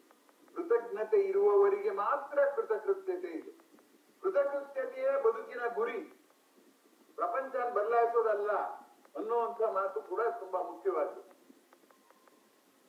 ದೇವರು ಅಂತ ನಾವು ಯಾವ್ದನ್ನ ನಂಬಿದೀವೋ, ವಿಷ್ಣುವೇ ರಾಮನ ಅವತಾರವಾಗಿ ಬಂದ್ರೆ ವಿಶ್ವಾಮಿತ್ರ ಹೇಳಿದ್ದ ಅವನಿಗೇನು? ಉತ್ತಿಷ್ಟ ಕೌಸಲ್ಯ ಸುಪ್ರಜಾರಾಮ ಪೂರ್ವ ಸಂಧ್ಯಾ ಪ್ರವರ್ತತೆ ಉತ್ತಿಷ್ಟ ನರಶಾರ್ದೂಲ ಕರ್ತವ್ಯಂ ದೈವ ಮಾನಸಿಕಂ. ಎದ್ದೇಳು ನೀನು, ಯಾಕೆ ನಿನ್ ಕರ್ತವ್ಯ ಇದೆ ಅಂತ. ಅದು ಕರ್ತವ್ಯ ಮಾಡಿದಾಗ ಸಿಗೋದು ಕೃತಕೃತ್ಯತೆ ಅಲ್ಲ. ದೈವಾಂಶ ಇರೋ ರಾಮನಿಗೆನೆ ನಿನ್ ಜವಾಬ್ದಾರಿ ಇನ್ಯಾವುದೂ ಇಲ್ಲ, ನಿನ್ ಕರ್ತವ್ಯ ಮಾಡೋದೇ ನಿನ್ ಜವಾಬ್ದಾರಿ ಅಂತ ಒಪ್ಪಿಸಬೇಕಾದರೆ ನಾವು ಆ ಭಾವನೆಯಿಂದ, ಕೃತಕೃತ್ಯತೆಯ ಭಾವನೆಯಿಂದ ಮಾಡಬೇಕೇ ಹೊರತು ಪರಿವರ್ತನೆಯ ಭಾವನೆಯಿಂದ ಮಾಡೋದಲ್ಲ ಅನ್ನುವಂಥದ್ದನ್ನು ನಾವಿಲ್ಲಿ ಗಮನಿಸ್ತೀವಿ. ಪರಿವರ್ತನೆಯಿಂದ ಮಾಡ್ಬೇಕಾದ್ರೆ ತುಂಬಾ ಶಕ್ತಿ ಬೇಕು. ಅದಕ್ಕೆ ವೆಂಕಟೇಶ್ವರ ಸುಪ್ರಭಾತದಲ್ಲಿ ಕೌಸಲ್ಯ ಸುಪ್ರಜಾರಾಮ ಅಂತ ಹೇಳಿದ್ರು, ಉತ್ತಿಷ್ಟ ಗೋವಿಂದ ಅಂದ್ಬಿಟ್ಟು ತ್ರೈಲೋಕ್ಯಂ ಮಂಗಳಂ ಕುರು. 3 ಲೋಕಕ್ಕೂ ಮಂಗಳವನ್ನು ಉಂಟು ಮಾಡೋನು ಯಾರು? ಸೃಷ್ಟಿಕರ್ತ, ನಾವಲ್ಲ. ನಾವೇನಿದ್ರು ನಮ್ ಕರ್ತವ್ಯ, ನಮ್ಗೇನಿದೆಯೋ ಆ ಕರ್ತವ್ಯನ ಅಚ್ಚುಕಟ್ಟಾಗಿ ಮಾಡೋದೇ ನಮ್ದು, ಅಷ್ಟೇ ನಮ್ ಇದು. ಅದನ್ನೇ ಡಿ.ವಿ.ಜಿ. ಅವರು ಕಟ್ಟಡದ ಪರಿಯ ನಿಟ್ಟಿಗೆ ಎಂತು ಕಂಡೀತು, ಸೊಟ್ಟಾಗಿ ನಿಲ್ಲಲದು ಪೆಟ್ಟು ಬೀಳುವುದು, ಸೃಷ್ಟಿ ಕಟ್ಟಡದಲ್ಲಿ ನೀನೊಂದಿಟ್ಟಿಗೆ ಸೊಟ್ಟಾದರೆ ಪೆಟ್ಟು ತಿನ್ನುವೆ ಜೋಕೆ ಮಂಕುತಿಮ್ಮ ಅಂತ ಹೇಳಿದ್ದಂಥದ್ದು. ಏನಪ್ಪಾ ಅಂದ್ರೆ, ಕಟ್ಟಡನೆಲ್ಲ ನಾ ಸರಿ ಮಾಡ್ತೀನಿ ಅಂತ ಹೋಗ್ಬಾರ್ದು. ಇಟ್ಟಿಗೆ ತನ್ನ ಜಾಗದಲ್ಲಿ ತಾನು ಸರಿಯಾಗಿದ್ದು ತನ್ನ ಕರ್ತವ್ಯ ಮಾಡಿದ್ರೆ ಸಾಕು, ಪಕ್ಕಕ್ಕಾದ್ರೆ ಪೆಟ್ಟು ತಿಂತ. ಇದು ಕೃತಕೃತ್ಯತೆಯ ಭಾವದಿಂದ ಕೆಲಸ ಮಾಡುವಂಥದ್ದು ಅನ್ನುವಂಥದ್ದನ್ನ ನಾನು ನಿಮ್ಗೆ ಹೇಳ್ತಾ, ಈ 4 ಬಗೆಯ ಕೆಲಸಗಳಲ್ಲಿ ನಾವು ಈ 4 ಬಗೆಯ ಕೆಲಸಗಳನ್ನು ಮಾಡುತ್ತಿದ್ದೇವೆ. ಹೊಸದಾಗಿ ಕಲಿಸಿಕೊಳ್ಳುವಂತದ್ದೇನೂ ಇಲ್ಲ. ಯಾರೋ ನನ್ ದೂರಿದ್ರು, ಸರ್ ನೀವೇನು ಹೊಸದೇ ಹೇಳೋದಿಲ್ಲ ಸರ್, ಇರೋದನ್ನೇ ಹೇಳ್ತಾ ಇರ್ತೀರಾ ಅಷ್ಟೇ ಅಂತ. ಹೌದು, ಹೊಸದನ್ನ ಹೇಳಬೇಕಾಗಿಲ್ಲ. ಹೊಸ ದೃಷ್ಟಿಕೋನದಿಂದ ಹಳೆಯದನ್ನ ನೋಡುವ ತಾಕತ್ತನ್ನ ಬೆಳೆಸ್ಕೋಬೇಕು. ನಾವು ಮಾಡುತ್ತಿರುವ 4 ಕೆಲಸದಲ್ಲಿ ಮೊದಲನೇ ಪ್ರಶ್ನೆ ನಾವು ಹಾಕೋಬೇಕು, ಇದರಿಂದ ನಂಗೆ ಧನ್ಯಭಾವ ಬರುತ್ತೆ ಅನ್ನೋದಾದ್ರೆ ಇದು ಯಾವ ವರ್ಗದ ಕೆಲಸ, ಇದರಲ್ಲಿ ಧನ್ಯಭಾವ ಬರದೇ ಇರುವ ಅಪಾಯಗಳು ಯಾವ್ಯಾವಿದೆ, ಅವುಗಳ ಬಗ್ಗೆ ನಾನು ಏನ್ ಮುನ್ನೆಚ್ಚರಿಕೆ ವಹಿಸಿದ್ದೀನಿ ಅಂತ ಹೀಗೆಲ್ಲ ಆಲೋಚನೆ ಮಾಡ್ದಲೆ ನಾವು ಕೆಲಸ ಮಾಡ್ಬಿಟ್ಟೆ ಅದು ನಂಗೆ ಸಿಕ್ಲಿಲ್ಲ ಅಂತ ಓಡಾಡ್ತಾ ಇದ್ರೆ ನಮ್ಗೆ ವ್ಯಾವಹಾರಿಕವಾದ ಸತ್ಯಗಳು ಗೊತ್ತಿಲ್ಲ, ನಮ್ಮ ಮನಸ್ಥಿತಿಯೂ ಗೊತ್ತಿಲ್ಲ. ಇದು ಒಂದು ರೀತಿಯ ದೃಷ್ಟಿಕೋನ. ಈಗ ಇದನ್ನ ಇನ್ನೊಂದು ದೃಷ್ಟಿಯಿಂದ ನೋಡೋಣ. ಈಗ ಕೆಲಸ ಯಾವಾಗ ಹುಟ್ಟು? ನಾವು ಪ್ರಪಂಚ ನೋಡಿದ್ವಿ, ಈ ಪ್ರಪಂಚ ಯಾಕೋ ಹೀಗಿರೋದು ಚೆನ್ನಾಗಿರಲ್ಲ, ನನ್ಗನ್ನಿಸ್ದಾಗಿದ್ರೆ ತುಂಬಾ ಚೆನ್ನಾಗಿರ್ತಿತ್ತು ಅಂತ ಅನ್ಕೊಳ್ತೀವಿ. ಅಥವಾ ಈ ಪ್ರಪಂಚದಲ್ಲಿ ನಾನು ಬದುಕಿರ್ಬೇಕಾದ್ರೆ ಹೀಗಿದ್ರೆ ಆಗಲ್ಲ, ನಾನ್ ಬದಲಾಗ್ಬೇಕು ಅಂತ ಹೇಳ್ತೀವಿ. ಆದ್ದರಿಂದ ಇಲ್ಲಿ ನಾವು ಮಾಡುವ ಕೆಲಸ 2 ರೀತಿಯದು. ಇಲ್ಲ ಜಗತ್ತನ್ನ ಬದಲಾಯಿಸುವಂಥದ್ದು, ಇಲ್ಲ ನಮ್ಮನ್ನೇ ನಾವು ಬದಲಾಯಿಸ್ಕೊಳ್ಳುವಂಥದ್ದು. ನಮ್ಮನ್ನೇ ನಾವು ಬದಲಾಯಿಸ್ಕೊಳ್ಳುವಾಗ ಯಾವ ರೀತಿಯ ಹತಾಶೆ ಇರಕ್ಕೆ ಸಾಧ್ಯವೇ ಇಲ್ಲ. ನಮ್ಮನ್ನ ನಾವು ಬದಲಾಗಿಲ್ಲ, ಹೌದು ನಮ್ದೇ ಏನೋ ತಪ್ಪಿರ್ಬೇಕು, ಆದ್ರೆ ಇನ್ನೊಂದ್ಸರಿ ಪ್ರಯತ್ನ ಪಡೋಣ ಅಂತ ಆಗುತ್ತೆ ಹೊರತು ಆಗ್ಲಿಲ್ವಲ್ಲ ಅನ್ನೋ ಹತಾಶೆ ಆಗೋದಿಲ್ಲ. ಆದರೆ ಜಗತ್ತನ್ನ ಬದಲಾಯಿಸಿಕೊಂಡಾಗ ಮಾತ್ರ ಆಗೋದಿಲ್ಲ ಅಂತ.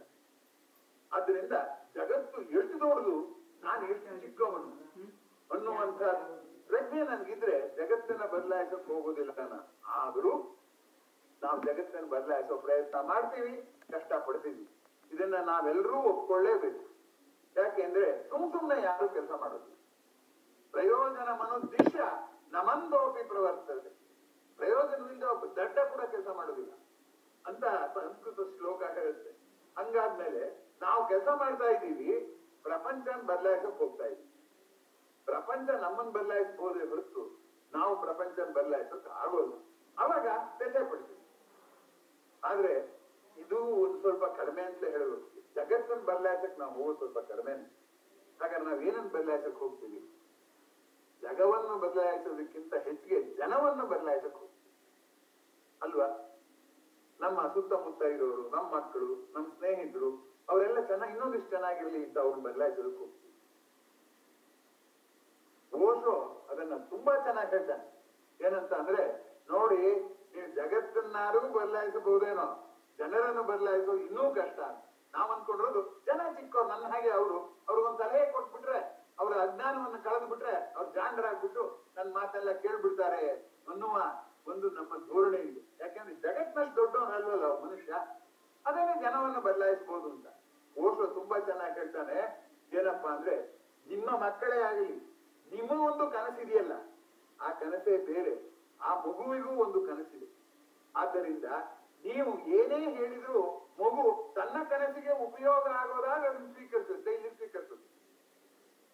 ಇಲ್ಲೇ ಇದೇನಾಗುತ್ತೆ, ನನ್ನ ಕನಸು ನನ್ನ ಮಗನ ಕನಸು ತಾಕಲಾಟ ಆಗಿ ಜಗಳ ಆಗುತ್ತೆ ಅಷ್ಟೇ, ಇನ್ನೇನು ಆಗೋದು, ಜಗಳ ಆಗುತ್ತೆ. ಅದಕ್ಕೆ ಓಶೋ ಹೇಳ್ತಾನೆ, ನೀವು ನಿಮ್ಮ ಕನಸನ್ನ ಇನ್ನೊಬ್ರಿಗೆ ಹೇಳಕ್ ಹೋಗ್ಬೇಡಿ, ಅವರ ಕನಸನ್ನ ಅರ್ಥ ಮಾಡ್ಕೊಂಡು, ನೋಡಪ್ಪ ನಿನ್ನ ಕನಸೇನೆ ಇದಕ್ಕಿಂತ ಚೆನ್ನಾಗಾಗತ್ತೆ ಅಂದ್ರೆ ಅವಾಗೇನೋ ಕೇಳೋ ಸಾಧ್ಯತೆ ಇದೆ. ಆದ್ರೆ ನಮ್ಗೆಲ್ಲಿ ಬಿಡುದಿದೆ, ನಮ್ಗೆ ನೀತಿ ಹೇಳೋದಕ್ಕೆ ತುಂಬಾ. ಅದಕ್ಕೆ ನಾನು ಒಂದು ಜಾಲನ್ಯಾಸ ಮಾಡಿದ್ದೆ, ನೀತಿ ಹೇಳುವುದೇ ನೀತಿ ಅಂತ. ಅದನ್ನ ಮರಿಬೇಡಿ, ನೀತಿ ಹೇಳುವುದೇ ನೀತಿ ಅಂತ ನಾನು ಮಾತಾಡ್ಬೇಕಾದ್ರೆ ಅದು ಎಷ್ಟು ಗಂಭೀರವಾದಂತ ಸಮಸ್ಯೆ ಅನ್ನುವಂಥದ್ದನ್ನ ಗಮನಿಸಿ ನೋಡಿ. ಆದ್ದರಿಂದ ನನಗೆ ಕನಸಿದೆ, ಹುಟ್ಟಿದ ಮಗುವಿಗೂ ಕನಸಿದೆ, ಬೆಳೆಯುವ ಮಗುವಿಗೂ ಕನಸಿದೆ, ನನ್ನ ಸ್ನೇಹಿತನಿಗೂ ಕನಸಿದೆ. ನನ್ನ ಕನಸನ್ನ ತೆಗೆದು ಅವ್ರ ಕನಸಿನ ಮೇಲೆ ಸೇರಕ್ ಹೋದ್ರೆ ಅವಾಗ ಏನಾಗುತ್ತೆ ಹೇಳಿ, ಜಗಳ. ಆದ್ದರಿಂದ ನಾವು ಯಾರನ್ನಾದರೂ ಬದಲಾಯಿಸಬೇಕಾದ್ರೆ ಮೊದಲನೇ ಹೆಜ್ಜೆ ಅವ್ರನ್ನ ಬದಲಾಯಿಸೋದಲ್ಲ, ಅವರ ಕನಸು ಏನು ಅಂತ ತಿಳ್ಕೋಬೇಕು. ಅವರ ಕನಸಿಗೆ ಭಂಗವಾಗದ ಹಾಗೆ ನನ್ನ ಸಲಹೆಗಳನ್ನ ಕೊಡ್ಬೇಕು. ಅವಾಗಲೂ ಜಾರಿ ಬರದೇ ಇರ್ಬೋದು, ಅವ್ರು ಸರಿಯಾಗಿ ಕೇಳಿಸ್ಕೊಳ್ದೇನೆ ಇರ್ಬೋದು. ಆದ್ದರಿಂದ ತಿದ್ದುವುದು ಅಷ್ಟೊಂದು ಸುಲಭವಲ್ಲ. ಅದಕ್ಕೆ DVG ಕೊನೆಗೆ ಹೇಳ್ತಾರೆ, ಗುರುವು ತನ ನಿನಗೇಕೆ, ನಿನ್ ಕೆಲಸ ಮಾಡ್ಕೊಂಡು ಹೋಗು, ಯಾರಿಗೂ ಗುರು ಹೋಗ್ಬೇಡ, ಹೋದ್ರೆ ಕಷ್ಟ, ಅವ್ರು ಗುರು ಅಂತ. ನೀವು ಗುರು ಅಂತ ಹೋದ್ರೆ ಅವ್ರು ಗುರು ಅಂತ. ಒಳ್ಳೆ ನ್ಯಾಚುರಲ್. ಜಗವನ್ನು ಬದಲಾಯಿಸುವುದಕ್ಕಿನ್ನ ಜಗ ನಾ ಹೇಳಿದ್ರೆ ಬದಲಾಗೋದಿಲ್ಲ, ಆದ್ರೆ ಜಗಳ ಮಾಡಲ್ಲ, ಹೌದಾ? ಜಗತ್ತನ್ನ ಬದಲಾಯಿಸಕ್ ಹೋದ್ರೆ ನಾವೆಂದೂ ಜಗಳಕ್ಕೆ ಒಳಗಾಗೋದಿಲ್ಲ. ಆದ್ರೆ ಜನವನ್ನು ಬದಲಾಯಿಸಕ್ ಹೋದಾಗ ನಾವು ಜಗಳಕ್ಕೆ ಒಳಗಾಗ್ತೀವಿ, ಹೌದಲ್ವಾ? ನೋಡಿ, ನಮ್ಮ ಎಲ್ಲ ಜಗಳಗಳನ್ನು ನೋಡಿ, ಯಾರೊಂದಿಗೆ ನಾವು ಎಷ್ಟು ಜನದ ಜೊತೆ ನಾವು ಜಗಳ ಮಾಡಿದೀವಿ ನೋಡಿ, ಎಲ್ಲವೂ ಕನಸುಗಳ ತಿಕ್ಕಾಟವೇ. ಅದಕ್ಕೆ ಓಶೋ ಹೇಳ್ತಾನೆ, ಯಾರನ್ನೋ ಬದಲಾಯಿಸಕ್ ಹೋಗಿ ನೀವು ಯಾಕೆ ಕಷ್ಟಪಡ್ತೀರಾ? ಬೇರೆಯವ್ರನ್ನ ಬದಲಾಯಿಸುವಷ್ಟು ತಾಕತ್ತು ನಿಮ್ಗಿಲ್ಲ. ಯಾಕೆಂದ್ರೆ ಅವ್ರನ್ನ ಬದಲಾಯಿಸ್ಬೇಕಾದ್ರೆ ಮೊದಲು ನೀವು ಅವ್ರನ್ನ ಆಮೂಲಾಗ್ರವಾಗಿ ತಿಳ್ಕೋಬೇಕು. ಬರೀ ಕೊಂಬೆ ನೋಡ್ಬಿಟ್ಟು ಈ ಕೊಂಬೆ ಸರಿಗಿಲ್ಲ, ಕಿತ್ತಾಕ್ಬಿಡ್ತೀನಿ ಅಂತ ಕಿತ್ತಾಕಿದ್ರೆ ಇನ್ನೂ ಕೊಂಬೆ ಜೋರಾಗಿ ಸಿಗುತ್ತೆ. ಬೇರು ಸಮೇತ ತಿಳ್ಕೋಬೇಕು. ಆಮೂಲಾಗ್ರ ಅಂದ್ರೆ ಏನು? ಮೂಲ ಅಂದ್ರೆ ಬೇರು, ಅಗ್ರ ಅಂದ್ರೆ ತುದಿ. ಆಮೂಲಾಗ್ರ ಅಂದ್ರೆ ಬೇರಿನಿಂದ ತುದಿಯವರೆಗೆ ಇಡೀ ವ್ಯವಸ್ಥೆ ತಿಳ್ಕೊಂಡು ತಿದ್ದಬೇಕು. ಅಂದ್ರೆ ಅವ್ರು ಯಾವ ಕನಸಿಂದ ತಪ್ಪದ, ಅವನಿಗೆ ನೀತಿ ಗೊತ್ತಿಲ್ಲೇ ಇಲ್ಲ. ಅನೀತಿಯಾಗಿ ಯಾಕೆ ನಡ್ಕೋತಾನೆ ಅಂದ್ರೆ ನಿಮ್ಗೇನೋ ಲಾಭ ಇದೆ ಅವನಿಗೆ, ಅದಕ್ಕೋಸ್ಕರ ನಡ್ಕೋತಾನೆ. ಅವನಿಗೆ ಆಗ್ಲಿ ಅವಳಿಗೆ ನಂಗೆ ಇಲ್ಲಿ ಪುಲ್ಲಿಂಗ ಸ್ತ್ರೀಲಿಂಗ ಎರಡೆರಡು ಹೇಳಿದ್ರೆ ಸಮಯ ಹಾಳಾಗ್ಬಿಡುತ್ತೆ. ಅದಕ್ಕೋಸ್ಕರ ನೀವು ಪುರುಷ ಪ್ರಧಾನವಾಗಿ ಉಪನ್ಯಾಸ ಮಾಡಿದ್ದಾರೆ ಅಂತ ಭಾವಿಸ್ಕೋಬೇಡಿ. ಬಟ್ ಏನೇ ಆಗ್ಲಿ, ಇಲ್ಲಿ ಏನಾಗಿದೆ ಅಂದ್ರೆ ಜಡರನ್ನ ಬದಲಾಯಿಸಿಕೊಳ್ಳೋದು, ಹಾಗೆ ನಾವು ಕಷ್ಟಪಡ್ತಿರೋದು. ನನ್ನ ಲೆಕ್ಕ ಹಾಕಿ ನೀವು ಕೂತ್ಕೊಂಡು ಯೋಚನೆ ಮಾಡಿ, ನನ್ನ ದುಃಖಕ್ಕೆಲ್ಲ ಕಾರಣನ ಲೆಕ್ಕ ಹಾಕಿ, ನಮ್ಮ ದುಃಖದ ಬಹುಪಾಲು ಬೇರೆಯವ್ರನ್ನ ಬದಲಾಯಿಸೋದ್ರಲ್ಲೇ ಆಗಿರೋದು. ಹಾಗೆ ಬಿಡಿ, ಜಗತ್ತನ್ನು ಬದಲಾಯಿಸೋದ್ ಬೇಡ. ಜಗತ್ತು ದೊಡ್ಡದು, ಆನೆ ಮೇಲೆ ಕೂತಿರೋ ನೊಣ ಆನೆನ ಅಲ್ಗಾಡ್ಸಕ್ ಆಗಲ್ಲ.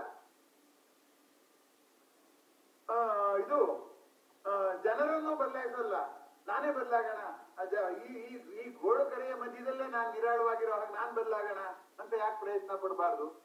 ಪಡಬಹುದು. ಆದ್ರೆ ಮತ್ತೆ ನಾನು ಬದಲಾಗಿ ಪ್ರಯತ್ನ ಪಡ್ಬೇಕಾದ್ರೆ ತಿರುಗಿ ನನ್ನ ಅಹಂಕಾರ ಅಡ್ಡಿ ಬರುತ್ತೆ. ನಾನೇನು ಈಗ ತಪ್ಪು ಮಾಡಿದ್ದೀನ? ನಂದೇನು ತಪ್ಪಿಲ್ಲ ಅಂತ ನನ್ನನ್ನು ಸಮರ್ಥಿಸ್ಕೊಳ್ಳೋದ್ರಲ್ಲಿ ನಿರತನಾಗಿರುವ ನಾನು ಹೇಗೆ ಬದಲಾಗಿ ಸಂದರ್ಭದಲ್ಲಿ ಸುಗಮವಾಗಿ ಸಾಗಬಹುದು ಅನ್ನುವ ಆಲೋಚನೆ ನಮಗೆ ಬರ್ತಾನೆ ಇಲ್ಲ.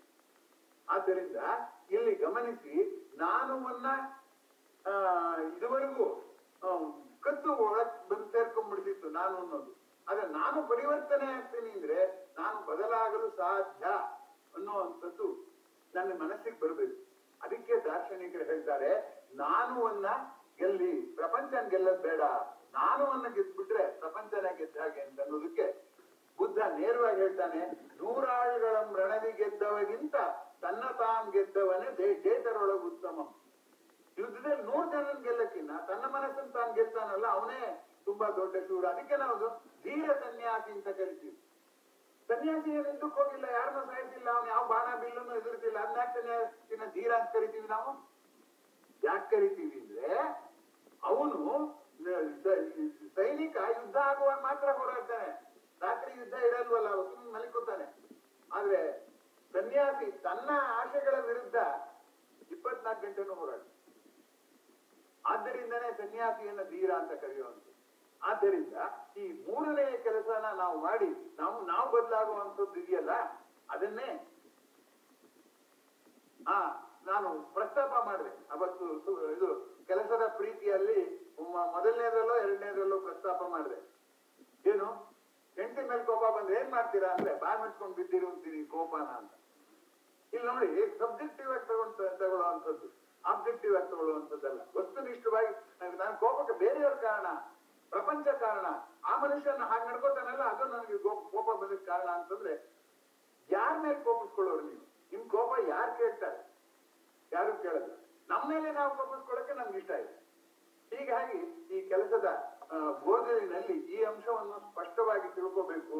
ಅಂದ್ರೆ ಕೆಲಸದ ವ್ಯಾಪ್ತಿ, ಕೆಲಸದ ಇತಿಮಿತಿಯ ಪ್ರಜ್ಞೆಯಿಂದ ಕೆಲಸ ಮಾಡಬೇಕು.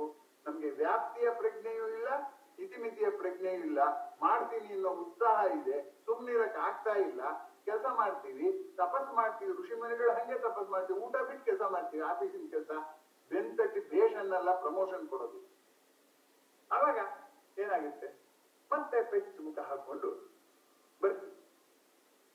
ಅದನ್ನೇ ಪುರಂದರದಾಸರು ಹೇಳಿದ್ರು. ಏನಂತ, ಕುರುಡು ನಾಯಿತ ಸಂತೆಗೆ ಬಂತಂತೆ, ಬರದಿ ಅಂಗಡಿ ಹೊಕ್ಕಿದಂತೆ, ತಿರುವಿ ದೊಣ್ಣೆ ಲಿಕ್ಕಿದರಂತೆ, ಮರುಕಾಯಿನ್ನು ವ್ಯರ್ಥವಂತೆ, ನರಕದೊಳಗೆ ಬಿದ್ದಿದ್ದಂತೆ ಅಂತ ಅವ್ರು ಬರೆದಿದ್ದಾರೆ. ಮುಂದಕ್ಕೆ ವೇದಶಾಸ್ತ್ರವನ್ನು ಓದಿದ್ದಂತೆ, ವಾದ ಮಾಡಿ ಗೆದ್ದಿದ್ದಂತೆ, ಹಾದಿ ತಪ್ಪಿ ಯಮನ ಬಾಧೆಗೆ ಗುರಿಯಾಯಿತಂತೆ. ಹೇಗೆ ಹೇಳಿದ್ನಾಕ ನೋಡಿ ಹೇಳಿ.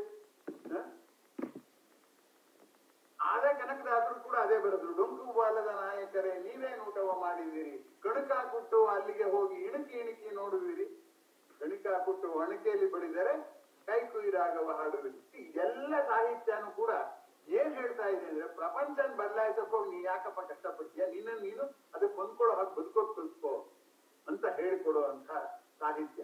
ನಾವು ಆ ಸಾಹಿತ್ಯಕ್ಕೆ ಬೇರೆ ರೀತಿಯಲ್ಲಿ ಅರ್ಥ ಮಾಡ್ಕೊಂಡು, ನಮ್ಮ ಅನುಭವದಲ್ಲಿ ಅರ್ಥ ಮಾಡ್ಕೊಂಡು ಅವ್ರೇನ್ ಹೇಳ್ತಿದ್ದಾರೆ ಅನ್ನೋದು ಬಿಟ್ಟುಬಿಟ್ಟಿರೋದ್ರಿಂದ ಆ ಸಾಹಿತ್ಯ ಯಾವುದೂ ನಮ್ಮ ಮನಸ್ಸಿಗೆ ತಟ್ಟುತ್ತಾ ಇಲ್ಲ, ಕಿವಿಗೆ ತಟ್ಟತ್ತೆ. ನಮ್ಮದೇ ಅರ್ಥ ಹುಡುಕೊಂಡಿದೀವಿ ಹೊರತು ಅವರು ಯಾವ ಅರ್ಥದಲ್ಲಿ ಹೇಳಿದ್ದಾರೆ ಅನ್ನೋದು ನಮ್ಮ ಮನಸ್ಸು ತಟ್ತಾ ಇದೆ. ಇದು ನಮ್ಮ ದುರಂತದ ತುಂಬಾ ದೊಡ್ಡ ಸಂಗತಿ. ಆತ್ಮೀಯರೇ, ಈಗ ಕೆಲಸವನ್ನ ಮಾಡುವುದೇ ಮುಖ್ಯವಲ್ಲ, ಕೆಲಸವನ್ನು ಮಾಡುವಾಗ ಸ್ವಸಾಮರ್ಥ್ಯದ ಪ್ರಜ್ಞೆಯಿಂದಲೂ ಮಾಡಬೇಕಾಗುತ್ತೆ, ಪರಿಣಾಮದ ಒಂದು ಊಹೆಯಿಂದಲೂ ಮಾಡಬೇಕಾಗುತ್ತೆ. ಈ ಎಲ್ಲ ಸಂಗತಿಗಳನ್ನ ಮಾಡಿದರೆ ಆಗ ನಾವು ಕೆಲಸದಲ್ಲಿ ಸಂತೃಪ್ತಿಯನ್ನ ಕಂಡುಕೊಳ್ಳೋಕೆ ಸಾಧ್ಯ ಅಂತ ಹೇಳಬಹುದು. ಈಗ ಕೆಲಸವನ್ನೇ 3 ಭಾಗ ಮಾಡೋಣ. ಇದುವರೆಗೂ ಕೆಲಸದ ಬಗೆಗಳು ಹೇಳಿದ್ವಲ್ಲ, ಕೆಲಸವನ್ನೇ 3 ಭಾಗ ಮಾಡೋಣ. ನಾವು ಕೆಲಸ ಹೇಗೆ ಶುರು ಮಾಡ್ತೀವಿ ಹೇಳಿ? ನಮ್ಗೆ ಯಾವ್ದೇ ಒಂದು ಕೆಲಸ ಮಾಡ್ಬೇಕು ಅಂತ ಹೇಗೆ ಶುರು ಮಾಡ್ತೀವಿ ಅಂದ್ರೆ, ಪ್ರಪಂಚದಲ್ಲಿ ಇರುವ ಸಂಗತಿಗಳನ್ನು ನೋಡಿ, ನಮ್ಮನ್ನೋ ನಾವು ನೋಡಿ, ನಮ್ಗೇನೋ ಒಂದು ಅನ್ಸುತ್ತೆ ಯಾಕೋ ಸರಿಯಾಗಿಲ್ಲ ಅಂತ. ಒಂದು ರೀತಿಯಲ್ಲಿ ನಾವೇ ತುರಿಕೆ ಆಗುತ್ತೆ. ತುರಿಕೆ ಆದಾಗ ನಾವು ಪರಿಚಿಕೊಳ್ಳೇಬೇಕು. ಹಾಗಾಗಿ ಪ್ರಪಂಚ ನಮ್ಮನ್ನ ಒಂದು ತುರಿಕೆಗೆ ಒಳಪಡಿಸುತ್ತೆ. ಆ ತುರಿಕೆಯಿಂದ ತಪ್ಪಿಸ್ಕೊಳ್ಳೋಕ್ಕೋಸ್ಕರ ನಾವು ಬದುಕೋತೀವಿ. ಹಾಗಾಗಿ ಈ ತುರಿಕೆ ಆಗೋವರೆಗೆ ಕಷ್ಟ. ಆಗ್ಬಿಟ್ಮೇಲೆ ನೋಡಿ, ಪರಿಸ್ಕೊಂಡ್ರೆ ಹಿಂಸೆ, ಪರಿಸ್ಕೊಂಡೇ ಇದ್ರೆ ಅದಿನ್ನೂ ದೊಡ್ಡ ಹಿಂಸೆ. ಯಾಕೆಂದ್ರೆ ನಾವೇನು ಎಷ್ಟು ಅಂತ ತಡ್ಕೋತೀವಿ, ನಾವು ಹೇಗೆ ತಡ್ಕೊಳ್ಳೋದು? ಅದಕ್ಕೆ ನಾವು ಕೆಲಸ ಮಾಡ್ತಿದ್ದೀವಿ ಅಷ್ಟೇ. ಅದಕ್ಕೆ ಮಂಕುತಿಮ್ಮನ ಕಾಗದ ಈ ಪದ್ಯ ನೋಡಿ ಎಷ್ಟು ಚೆನ್ನಾಗಿದೆ. ಸಾಕು ಸಾಕೆನಿಸುವುದು ಲೋಕ ಸಂಪರ್ಕ. ಈ ತುರಿಕೆ ಯಾವಾಗ ಆದ್ದು? ನನ್ನ ಕೆಲಸ ನನ್ನ ಕರ್ತವ್ಯ. ರಾಮನ್ ಹೇಳಿದ್ರಲ್ಲ, ಯಾರು ವಿಶ್ವಾಮಿತ್ರ, ಅವನ್ ಕರ್ತವ್ಯ ರಾಮ ಮಾಡ್ಕೊಂಡಿದ್ರೆ ಅವ್ನಿಗೆ ತುರಿಕೆ ಇಲ್ಲ. ರಾಕ್ಷಸರು ಬಂದು ಹಿಂಸೆ ಕೊಟ್ಟರು ತುರಿಕೆ ಇಲ್ಲ ಅವನ್ಗೆ. ನಮಗಿದೆ ಯಾಕೆ ಅಂತಂದ್ರೆ, ಸಾಕು ಸಾಕೆನಿಸುವುದು ಲೋಕ ಸಂಪರ್ಕ. ಲೋಕದ ಸಂಪರ್ಕಕ್ಕೆ ಬಂದ್ವಿ, ಲೋಕದ ಸಂಪರ್ಕವನ್ನ ಸುಧಾರಣೆ ಮಾಡಕ್ ಹೊರಟ್ವಿ, ಆಗ ನಮಗೆ ನಾವೇ ಶುರುವಾಯ್ತು. ಸಾಕು ಸಾಕೆನಿಸುವುದು ಲೋಕ ಸಂಪರ್ಕ, ಸೋಕಿದೊಡೆ ತುರಿಯ ಎಬ್ಬಿಸುವ ತುರುಚಿಯದು. ತುರುಚಿ ಸೊಪ್ಪು ಅಂತಿದೆ, ನೀವು ಸುಮ್ಮನೆ ಸೋಪ್ ಕೊಟ್ರೆ ಸಾಕು, ನಾವೇ ಎತ್ಕೊಳ್ತೀವಿ. ಹಾಗೆ ಪ್ರಪಂಚ ಇದೆಯಲ್ಲ, ಈ ಮೊದಲೇ ಕೋತಿ ಮನಸ್ಸು ಆ ಪ್ರಪಂಚದ ಸಂಪರ್ಕ ಬರ್ತಿದ್ದಾಗ ಏನಾಗುತ್ತೆ, ಒಂದು ತುರಿಚಿಕೆ ಶುರುವಾಗುತ್ತೆ. ಮೂಕನವೇ ತುರಿಸದಿರೆ, ತುರಿಯುತ್ತೀರೆ ಹುಣ್ಣುರಿತ. ಚೆನ್ನಾಗಿ ಪರಿಸ್ಕೊಂಡ್ಬಿಟ್ರೆ ಗಾಯ ಆಗುತ್ತೆ. ಸುಮ್ಮನಿದ್ರೆ ಮೂಕನವೇ, ತುರಿಸ್ಕೊಂಡ್ರೆ ಗಾಯ. ಮೂಕನ ಅಪಹಾಸ್ಯವದು ಮಂಕುತಿಮ್ಮ. ಡಿ.ವಿ.ಜಿ. ಹೇಳ್ತಾರೆ, ಈ ಪ್ರಪಂಚ ನಿಮ್ಮನ್ನ ಆಡ್ಕೊಂಡಾಗುತ್ತೆ, ನಿಮ್ ಕೈಲೇ ಮಾಡುತ್ತೆ. ಸೊಳ್ಳೆ ಬಂದು ನಿಮ್ ಕಿವಿ ಗುಯಿ ಅಂದ್ಬಿಟ್ಟು ನಿಮ್ ಕೈಲೇ ಹೊಡೆದು. ಪ್ರಪಂಚದ ಸಂಪರ್ಕ ಹಾಗೆ ಅಂತ ಹೇಳ್ತಾರೆ.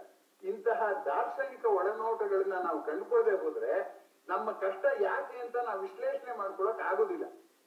ನಾನು ನಿನ್ನೆ ಮೊದಲನೇದ್ರಲ್ಲಿ ಕಷ್ಟ ಕೆಲಸದಲ್ಲಿ 2 ಮಗ್ಳದ್ದು ಹೇಳಿದ್ದಾಯ್ತು, ಸುಖ ಪಡೋದು ಹೇಗೆ ಅಂತ ಕೆಲವು ಸೂಚನೆಗಳು ಕೊಟ್ಟಾಯ್ತು. ಇಷ್ಟೆಲ್ಲ ಆದ್ರೂ ನಾವು ಒಂದು ಸ್ಥಿರ ಸ್ಥಿತಿಗೆ ಬರ್ಬೇಕಾದ್ರೆ, ಮನಸ್ಸು ಸ್ಥಿರ ಸ್ಥಿತಿಗೆ ಬರ್ಬೇಕಾದ್ರೆ ಈ ದಾರ್ಶನಿಕ ಒಳನೋಟ ಬೇಕು. ಯಾಕಪ್ಪ ಅಂತಂದ್ರೆ, ಪ್ರಪಂಚ ನೋಡಿದ್ವೋ ಕೋಟಿ ಮನಸ್ಸು, ಪ್ರಪಂಚ ಬದಲಾಗೋ ಪ್ರಪಂಚ, ಅದ್ರ ಬದಲಾವಣೆಗೆಲ್ಲ ಇದು ಹೌಹಾರಿ ಕುಣಿಯುತ್ತೆ. ಅವಾಗ ನವೆ ಆಗುತ್ತೆ. ಈ ನವೆಯನ್ನ ಕಳ್ಕೊಳ್ಳೋದಕ್ಕೋಸ್ಕರ ನಾವು ಕೆಲಸ ಮಾಡ್ತೀವಿ. ಆದ್ದರಿಂದ ಈಗ ಕೆಲಸವನ್ನ ಭಾಗ ಮಾಡೋದು ಹೇಗಪ್ಪ ಅಂದ್ರೆ, ಮೊದಲು ಉಂಟಾಗುವುದು ನವೆ, ಆಮೇಲೆ ಉಂಟಾಗುವುದು ಈ ನವೆ ಹೋಗಿಸ್ಕೊತೀನಿ ಅನ್ನೋ ಸಂಕಲ್ಪ. ಅದನ್ನ ಸಂಕಲ್ಪ ಅಂತ ಕರೀತಾರೆ. ಆ ಸಂಕಲ್ಪ ಇದೆಯಲ್ಲ, ಆ ಸಂಕಲ್ಪವನ್ನ ನಾನು ಪರಿಸ್ಕೊಂಡೆ ಅಂತ ಇಟ್ಕೊಳ್ಳೋಣ. ಅವಾಗ ಏನ್ ಮಾಡ್ತಿದ್ದೀನಿ, ಆ ಸಂಕಲ್ಪದಕ್ಕೆ ಅನುಗುಣವಾಗಿ ಕ್ರಿಯೆ ಮಾಡ್ತಾ ಇದ್ದೀನಿ. ಸೊ ಒಂದು ಪರಿವರ್ತನೆಯ ಹಂಬಲ, ಸಂಕಲ್ಪ, ಕ್ರಿಯೆ. ಮಾಡಿದಾಗ ಒಂದ್ ಸ್ವಲ್ಪ ನವೆ ಕಮ್ಮಿ ಆಗುತ್ತೆ, ಹುಣ್ಣು ಆಗುತ್ತೆ, 2 ಆಗುತ್ತೆ. ಅದು ಪರಿಣಾಮ. ಹಾಗಾಗಿ ಪ್ರತಿಯೊಂದು ಕ್ರಿಯೆಗೂ ಏನಾಗುತ್ತೆ, ಆಸೆ, ಜಗತ್ತಿನ ಒಡನಾಟದಿಂದ ಮೂಡಿದ ಆಸೆ, ಅದು ನನ್ನೊಳಗೆ ಮೂಡಿದ್ದಲ್ಲ, ಜಗತ್ತು ನಾನು ಸೇರ್ಕೊಂಡು ಮೂಡಿಸ್ಕೊಂಡಿದ್ದು. ಮೂಡಿದ ಆಸೆ, ಆ ಆಸೆಗೆ ಒಂದು ಪರಿಹಾರವಾಗಿ ನಾನು ಆಚರಣೆ ಪರಿಹರಿಸ್ಕೋತೀನಿ ಅನ್ನೋ ಸಂಕಲ್ಪ, ಆ ಸಂಕಲ್ಪ ಆದಾಗ ನಾವೇ ಅದಕ್ಕೆ ಕೆರ್ಕೊಳ್ಳೋದು. ಕೆರಕೊಂಡ ಗಾಯ ಆದಾಗ ಇನ್ನು ನಾನು ಈ ತರ ಕೆರ್ಕೊಳ್ಳೋದಿಲ್ಲ ಅಂತ ಹೇಳ್ತೀವಲ್ಲ, ಅದನ್ನ ವಿಕಲ್ಪ ಅಂತ ಕರೀತಾರೆ. ಸೊ ಆಸೆ, ಸಂಕಲ್ಪ, ವಿಕಲ್ಪ.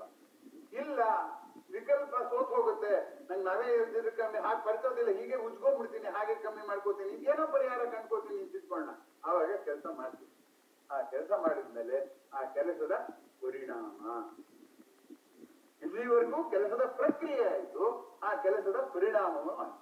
ಆದ್ದರಿಂದ ಒಂದು ಕೆಲಸಕ್ಕೆ ಇಷ್ಟು ಅಂಶಗಳಿವೆ: ಸಂಕಲ್ಪ, ಚೋದನೆ, ಸಂಕಲ್ಪ, ಕ್ರಿಯೆ, ಪರಿಣಾಮ, ಇಷ್ಟು ಇದೆ.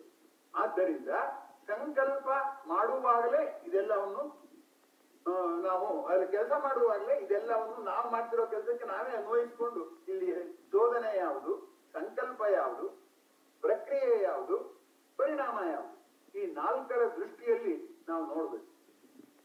ಆತ್ಮೀಯರೇ, ಕೆಲಸ ಅಂತ ಹೇಳಿದ್ನಲ್ಲ, ಕೆಲಸ ನಮ್ಗೆ ತುಂಬಾ ಇಷ್ಟ ಆಗ್ಬಿಡ್ತು ಅಂತ ಇಟ್ಕೊಳ್ಳೋಣ.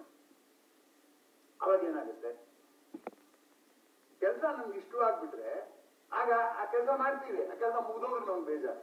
ನಮ್ ಸ್ನೇಹಿತ ಬಂದಿರ್ತಾನೆ, ಮಾತಾಡ್ತಾ ಕೂತಿರ್ತಾನೆ, ಅವ್ನು ಹೋಗ್ಬಿಟ್ರೆ ನಂಗೆ ಬೇಜಾರು. ಮನೆಗೆ ಹೋದ್ರೆ ಅವನು ನನಗಾಗ್ಲೇ ಚಿಂತೆ, ಇವ್ನು ಹೊಟ್ಟೋಗ್ಬಿಟ್ನಲ್ಲ. ಕೆಲಸವನ್ನ ಆಸೆ ಪಟ್ರೆ ಕೆಲಸ ಬಿಡೋದು ಕಷ್ಟ, ಕೆಲಸವನ್ನ ಬೇಸರ ಪಟ್ರೆ ಮಾಡೋದೇ ಕಷ್ಟ. ಅಂದ್ರೇನಾಯ್ತು, ಕೆಲಸವನ್ನ ದ್ವೇಷಿಸುವ ಹಾಗಿಲ್ಲ, ಪ್ರೀತಿಸುವ ಹಾಗಿಲ್ಲ. ಆದ್ದರಿಂದ ಸಂಕಲ್ಪ ಮಾಡಬೇಕು, ಅದು ಏನೇ ಆಗ್ಲಿ ಮಾಡ್ತೀನಿ ಅನ್ನುವಂತ ರೀತಿಯಲ್ಲಿ ಆ ಕೆಲಸ ಮಾಡಬೇಕು. ಅದನ್ನ ಯಜ್ಞ ಅಂತ ಕರೀತಾರೆ, ಕರ್ತವ್ಯ ಅಂತ ಕರೀತಾರೆ. ಹಾಗೆ ಮಾಡುವುದನ್ನ ನಮ್ಗೆ ಯಾರು ರೋಲ್ ಮಾಡೆಲ್ಲು ಅಂದ್ರೆ, ನಮ್ಮ ಪುರಾಣದ ಎಲ್ಲ ದೇವರ ಕಥೆಗಳು ರೋಲ್ ಮಾಡಲ್ಲೇ.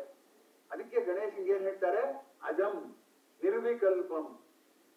ಅವನು ವಿಕಲ್ಪವೇ ಇಲ್ಲ ಗಣೇಶನ್ಗೆ. ಯಾಕೆಂದ್ರೆ ಅವನು ಸಂಕಲ್ಪ ಮಾಡಿದಾನೆ, ಆದ್ರೂ ಆ ಸಂಕಲ್ಪ ಯಾವುದೇ ಕಾರಣಕ್ಕೆ ವಿಕಲ್ಪ ಆಗದೆ ಇರೋ ಸಂಕಲ್ಪ ಮಾಡೋದ್ರಲ್ಲೂ ಜಾಣ ಅವನು. ವಿಕಲ್ಪ ಆಗುವಂತ ಸಂಕಲ್ಪ ಮಾಡದೇ ಇರೋಷ್ಟು ಜಾಣ. ಅದರಿಂದ ನಿರ್ವಿಕಲ್ಪಂ ಅಂತ ದೇವರು ಹೇಳ್ತಾರೆ. ಹಾಗೆ ನೀವು ಪುರಾಣದ ಕಥೆಗಳನ್ನೆಲ್ಲ ನೋಡಿದ್ರೆ ಅಲ್ಲಿ ತುಂಬಾ ಚೆನ್ನಾಗಿ ನಾವು ಹೇಗೆ ಒಂದು ಕೆಲಸದ ಸಂಕಲ್ಪನ ಮುಂಚೆನೆ ಎಲ್ಲಾ ದೃಷ್ಟಿಯಿಂದ ನೋಡಿ ಮಾಡ್ಬೇಕು, ಇಲ್ಲದೆ ಇದ್ರೆ ಆ ಸಂಕಲ್ಪ ಹೇಗೆ ವಿಕಲ್ಪವಾಗುವ ಸಾಧ್ಯತೆ ಇದೆ ಅನ್ನುವಂಥದ್ದನ್ನ ಮಾಡಬೇಕು. ನಾಳೆಯ ಜಾಲನ್ಯಾಸ, 28ನೇ ತಾರೀಕಿನ ಜಾಲನ್ಯಾಸ ದಲ್ಲಿ ಸಂಕಲ್ಪ ವಿಕಲ್ಪ ಅನ್ನೋದೇ ಶೀರ್ಷಿಕೆ. ಈ ಸಂಕಲ್ಪ ಮತ್ತು ವಿಕಲ್ಪವನ್ನ ಮಾಡುವಂಥದ್ದು ಮಾಡಬೇಕು ಅನ್ನುವಂಥದ್ದನ್ನ ನಾಳೆ ಚರ್ಚೆ ಮಾಡೋಣ. ಈಗ ಇನ್ನೊಂದು 5 ನಿಮಿಷದವರೆಗೆ ಮಾತ್ರ ನಾನು ಇನ್ನೊಂದು ವಿಷಯವನ್ನ ಹೇಳೋದಕ್ಕೆ, ಅಲ್ಲಿಗೆ ಈ ಕ್ರಿಯಾ ಪ್ರೀತಿಯ ಜಾಲನ್ಯಾಸ 5 ಆಗ್ಬಿಡುತ್ತೆ. ನಾನು ಏನ್ ಮಾಡ್ಲಿ, ಕತ್ತರಿಸಕ್ ಆಗ್ತಿಲ್ಲ ನನ್ನ ಕೈ, ಅಥವಾ ಎಲ್ಲೂ ಪುನರಾವರ್ತನೆ ಮಾಡಿಲ್ಲ ಅಂತ ನಾನು ತಿಳ್ಕೊಂಡಿದ್ದೀನಿ. ಈಗ ನೋಡಿ, ಕೆಲಸಕ್ಕೆ 3 ಇದೆ. ಕೆಲಸ ಮಾಡುವವನು ಕರ್ತ, ಎರಡನೇದು ಕ್ರಿಯೆ, ಇನ್ನೊಂದು ಫಲಾನುಭವಿ. ಆ ಕ್ರಿಯೆಯ ಫಲವನ್ನು ನಾನು ಅನುಭವಿಸ್ಬೋದು, ಬೇರೆಯವ್ರಿಗೂ ಅನುಭವಿಸೋ ಹಾಗೆ ಮಾಡ್ಬೋದು. ಮೂರು ದೃಷ್ಟಿಯಿಂದ ಕೆಲಸ ನೋಡ್ಬೇಕಾಗುತ್ತೆ. ಕರ್ತನ ದೃಷ್ಟಿಯಿಂದ, ಯಾರು ಇದು ಕ್ರಿಯೆಯ ದೃಷ್ಟಿಯಿಂದ, ಕ್ರಿಯೆಯ ಪರಿಣಾಮದ ದೃಷ್ಟಿಯಿಂದ, ಫಲ ಅಂತ ಅನ್ನೋರು ಕರೀರಿ, ಪರಿಣಾಮ ಅಂತ ಅರ್ಥ. 3 ದೃಷ್ಟಿಯಿಂದ ನೋಡ್ತೀವಿ. ಈ ಕ್ರಿಯೆಯನ್ನು ಕುರಿತ ನಮ್ಮ ಧೋರಣೆ ಇದೆಯಲ್ಲ, ಆ ಧೋರಣೆ ಏನಾದ್ರು ನಕಾರಾತ್ಮಕವಾಗಿದ್ರೆ, ಬಂತಲ್ಲಪ್ಪ ಕಾಟ, ಮಾಡ್ಬೇಕಲ್ಲಪ್ಪ ನಾನು ಅನ್ನುವಂಥದ್ದು ನಮ್ಮ ಮನಸ್ಸಿಗೆ. ಇಲ್ಲ, ನಾನು ಕ್ರಿಯೆಯನ್ನ ಪ್ರೀತಿಯಾಗಿ ಮಾಡ್ತೀನಿ ಅಂದ್ರೆ ಅವಾಗಲೇ ಹೇಳಿದ ಕ್ರಿಯೆ ಬಿಟ್ಟು ಹೋಗೋದು ಕಷ್ಟ. ಆದ್ದರಿಂದ ಕ್ರಿಯೆಯನ್ನೆಲ್ಲ ಹೇಗ್ ಮಾಡ್ಬೇಕಪ್ಪ ಅಂದ್ರೆ ಪೂಜೆಯ ರೀತಿಯಲ್ಲಿ ಮಾಡಬೇಕು ಅನ್ನುವಂಥದ್ದು ತುಂಬಾ ಗಮನಿಸ್ಬೇಕಾಗ್ತದೆ. ನಾವು ಪೂಜೆಯ ರೀತಿಯಲ್ಲಿ ಮಾಡ್ತಾ ಇಲ್ಲ ಅಂದ್ಬಿಟ್ಟು ವರ್ಕ್ ಇಸ್ ವರ್ಷಿಪ್ ಅಂತ ರವೀಂದ್ರನಾಥ್ ಟಾಗೋರ್ ಪದ್ಯನ ನೀವು ಕೇಳಿದಿರಲ್ವಾ, ನಾನು ಹೇಳಿದ್ದೀನಿ. ಈ their way tiller is tilling the land ಅಂತ ಹೋಗ್ಸರಿ ಹೇಳಿದ್ದೆ ನಾನು. ಅದನ್ನ ಇನ್ನೊಂದ್ಸರಿ ನೋಡಿ. ನಾ ಮೊದಲೇ ನೀವು ನೋಡದೇ ಇದ್ರೆ 3ನೇದು ಸ್ಪಷ್ಟ ಆಗೋದಿಲ್ಲ. ಇದೊಂದು ಮಾತ್ರ ಖಚಿತ, ಇವತ್ತಿಂದು ನೀವು ಸರಿಯಾಗಿ ನೋಡದೇ ಇದ್ರೆ ನಾಳೆ ಸಂಕಲ್ಪ ವಿಕಲ್ಪದಕ್ಕೂ ಇನ್ನು ಪೂರ್ಣ ಅರ್ಥ ಆಗೋದಿಲ್ಲ. ಅರ್ಥ ಆಗುತ್ತೆ ಸುಮಾರಾಗಿ, ಪೂರ್ಣ ಅರ್ಥ ಆಗೋದಿಲ್ಲ. ಹಾಗಾಗಿ ಇಲ್ಲಿ ಗಮನಿಸಬೇಕಾದ್ದೇನಪ್ಪಾ ಅಂತಂದ್ರೆ, ಆತ್ಮೀಯರೇ, ಈ ಮಾಡುವ ಕೆಲಸ ಪೂಜೆ ಅನ್ನೋ ರೀತಿಯಲ್ಲಿ ಮಾಡ್ಬೇಕು. ಎರಡನೇದು, ಮಾಡುವ ಕೆಲಸ ಹೇಗ್ ಮಾಡ್ಬೇಕು, ಪೂಜೆಯನ್ನು ಹಾಗೆ ಅನ್ನೋದನ್ನ ಎಷ್ಟು ಜನ ಮಾಡುವ ಕೆಲಸ ನನ್ನನ್ನ ಜ್ಞಾಪಿಸ್ಬೇಕು, ನನ್ನ ಜೀವಂತಿಕೆ ಜ್ಞಾಪಿಸ್ಬೇಕು. ಆಮೇಲೆ ನನ್ನ ಜೀವಂತಿಕೆ ಕಾರಣವಾದ ಪ್ರಕೃತಿಯನ್ನ, ಸೃಷ್ಟಿಯನ್ನ ಜ್ಞಾಪಿಸ್ಬೇಕು. ಸೃಷ್ಟಿಯ ಜೊತೆಗೆ ಸೃಷ್ಟಿಕರ್ತನನ್ನು ಮಾಡಬೇಕು, ಜ್ಞಾಪಿಸ್ಬೇಕು. ಆಗ ನಾನು ಮಾಡೋ ಕೆಲಸದಲ್ಲಿ ತುಂಬಾ ಸಂತೋಷ ಸಿಗುತ್ತೆ. ಆ ಸೂತ್ರವನ್ನ ಶಂಕರಾಚಾರ್ಯರು ಯದ್ಯದ್ ಕರ್ಮ ಕರೋಮಿ ತತ್ತದಖಿಲಂ ಶಂಭೋ ತವಾರಾಧನ, ನಾನು ಏನೇನ್ ಕೆಲಸ ಮಾಡ್ತೀನೋ ನಿನ್ನ ಆರಾಧನೆ, ನಿನ್ನೇನು ಜ್ಞಾಪಿಸುತ್ತೆ ನಾನು ಮಾಡೋ ಕೆಲಸ ಅಂತ ಹೇಳ್ತಾರೆ. ನಾವು ಸಾಮಾನ್ಯಕ್ಕೆ ದೇವ್ರು ಅಂದ್ರೆ ದೇವಸ್ಥಾನದಲ್ಲಿ ಅಲಂಕಾರ ಮಾಡಿರೋ ದೇವ್ರು, ಮಂಗಳಾರತಿ ಚಿತ್ರ ಹಾಕ್ತಿವಿ, ಅದನ್ನೇ ದೇವ್ರು ಅನ್ಕೊಳ್ತೀವಿ.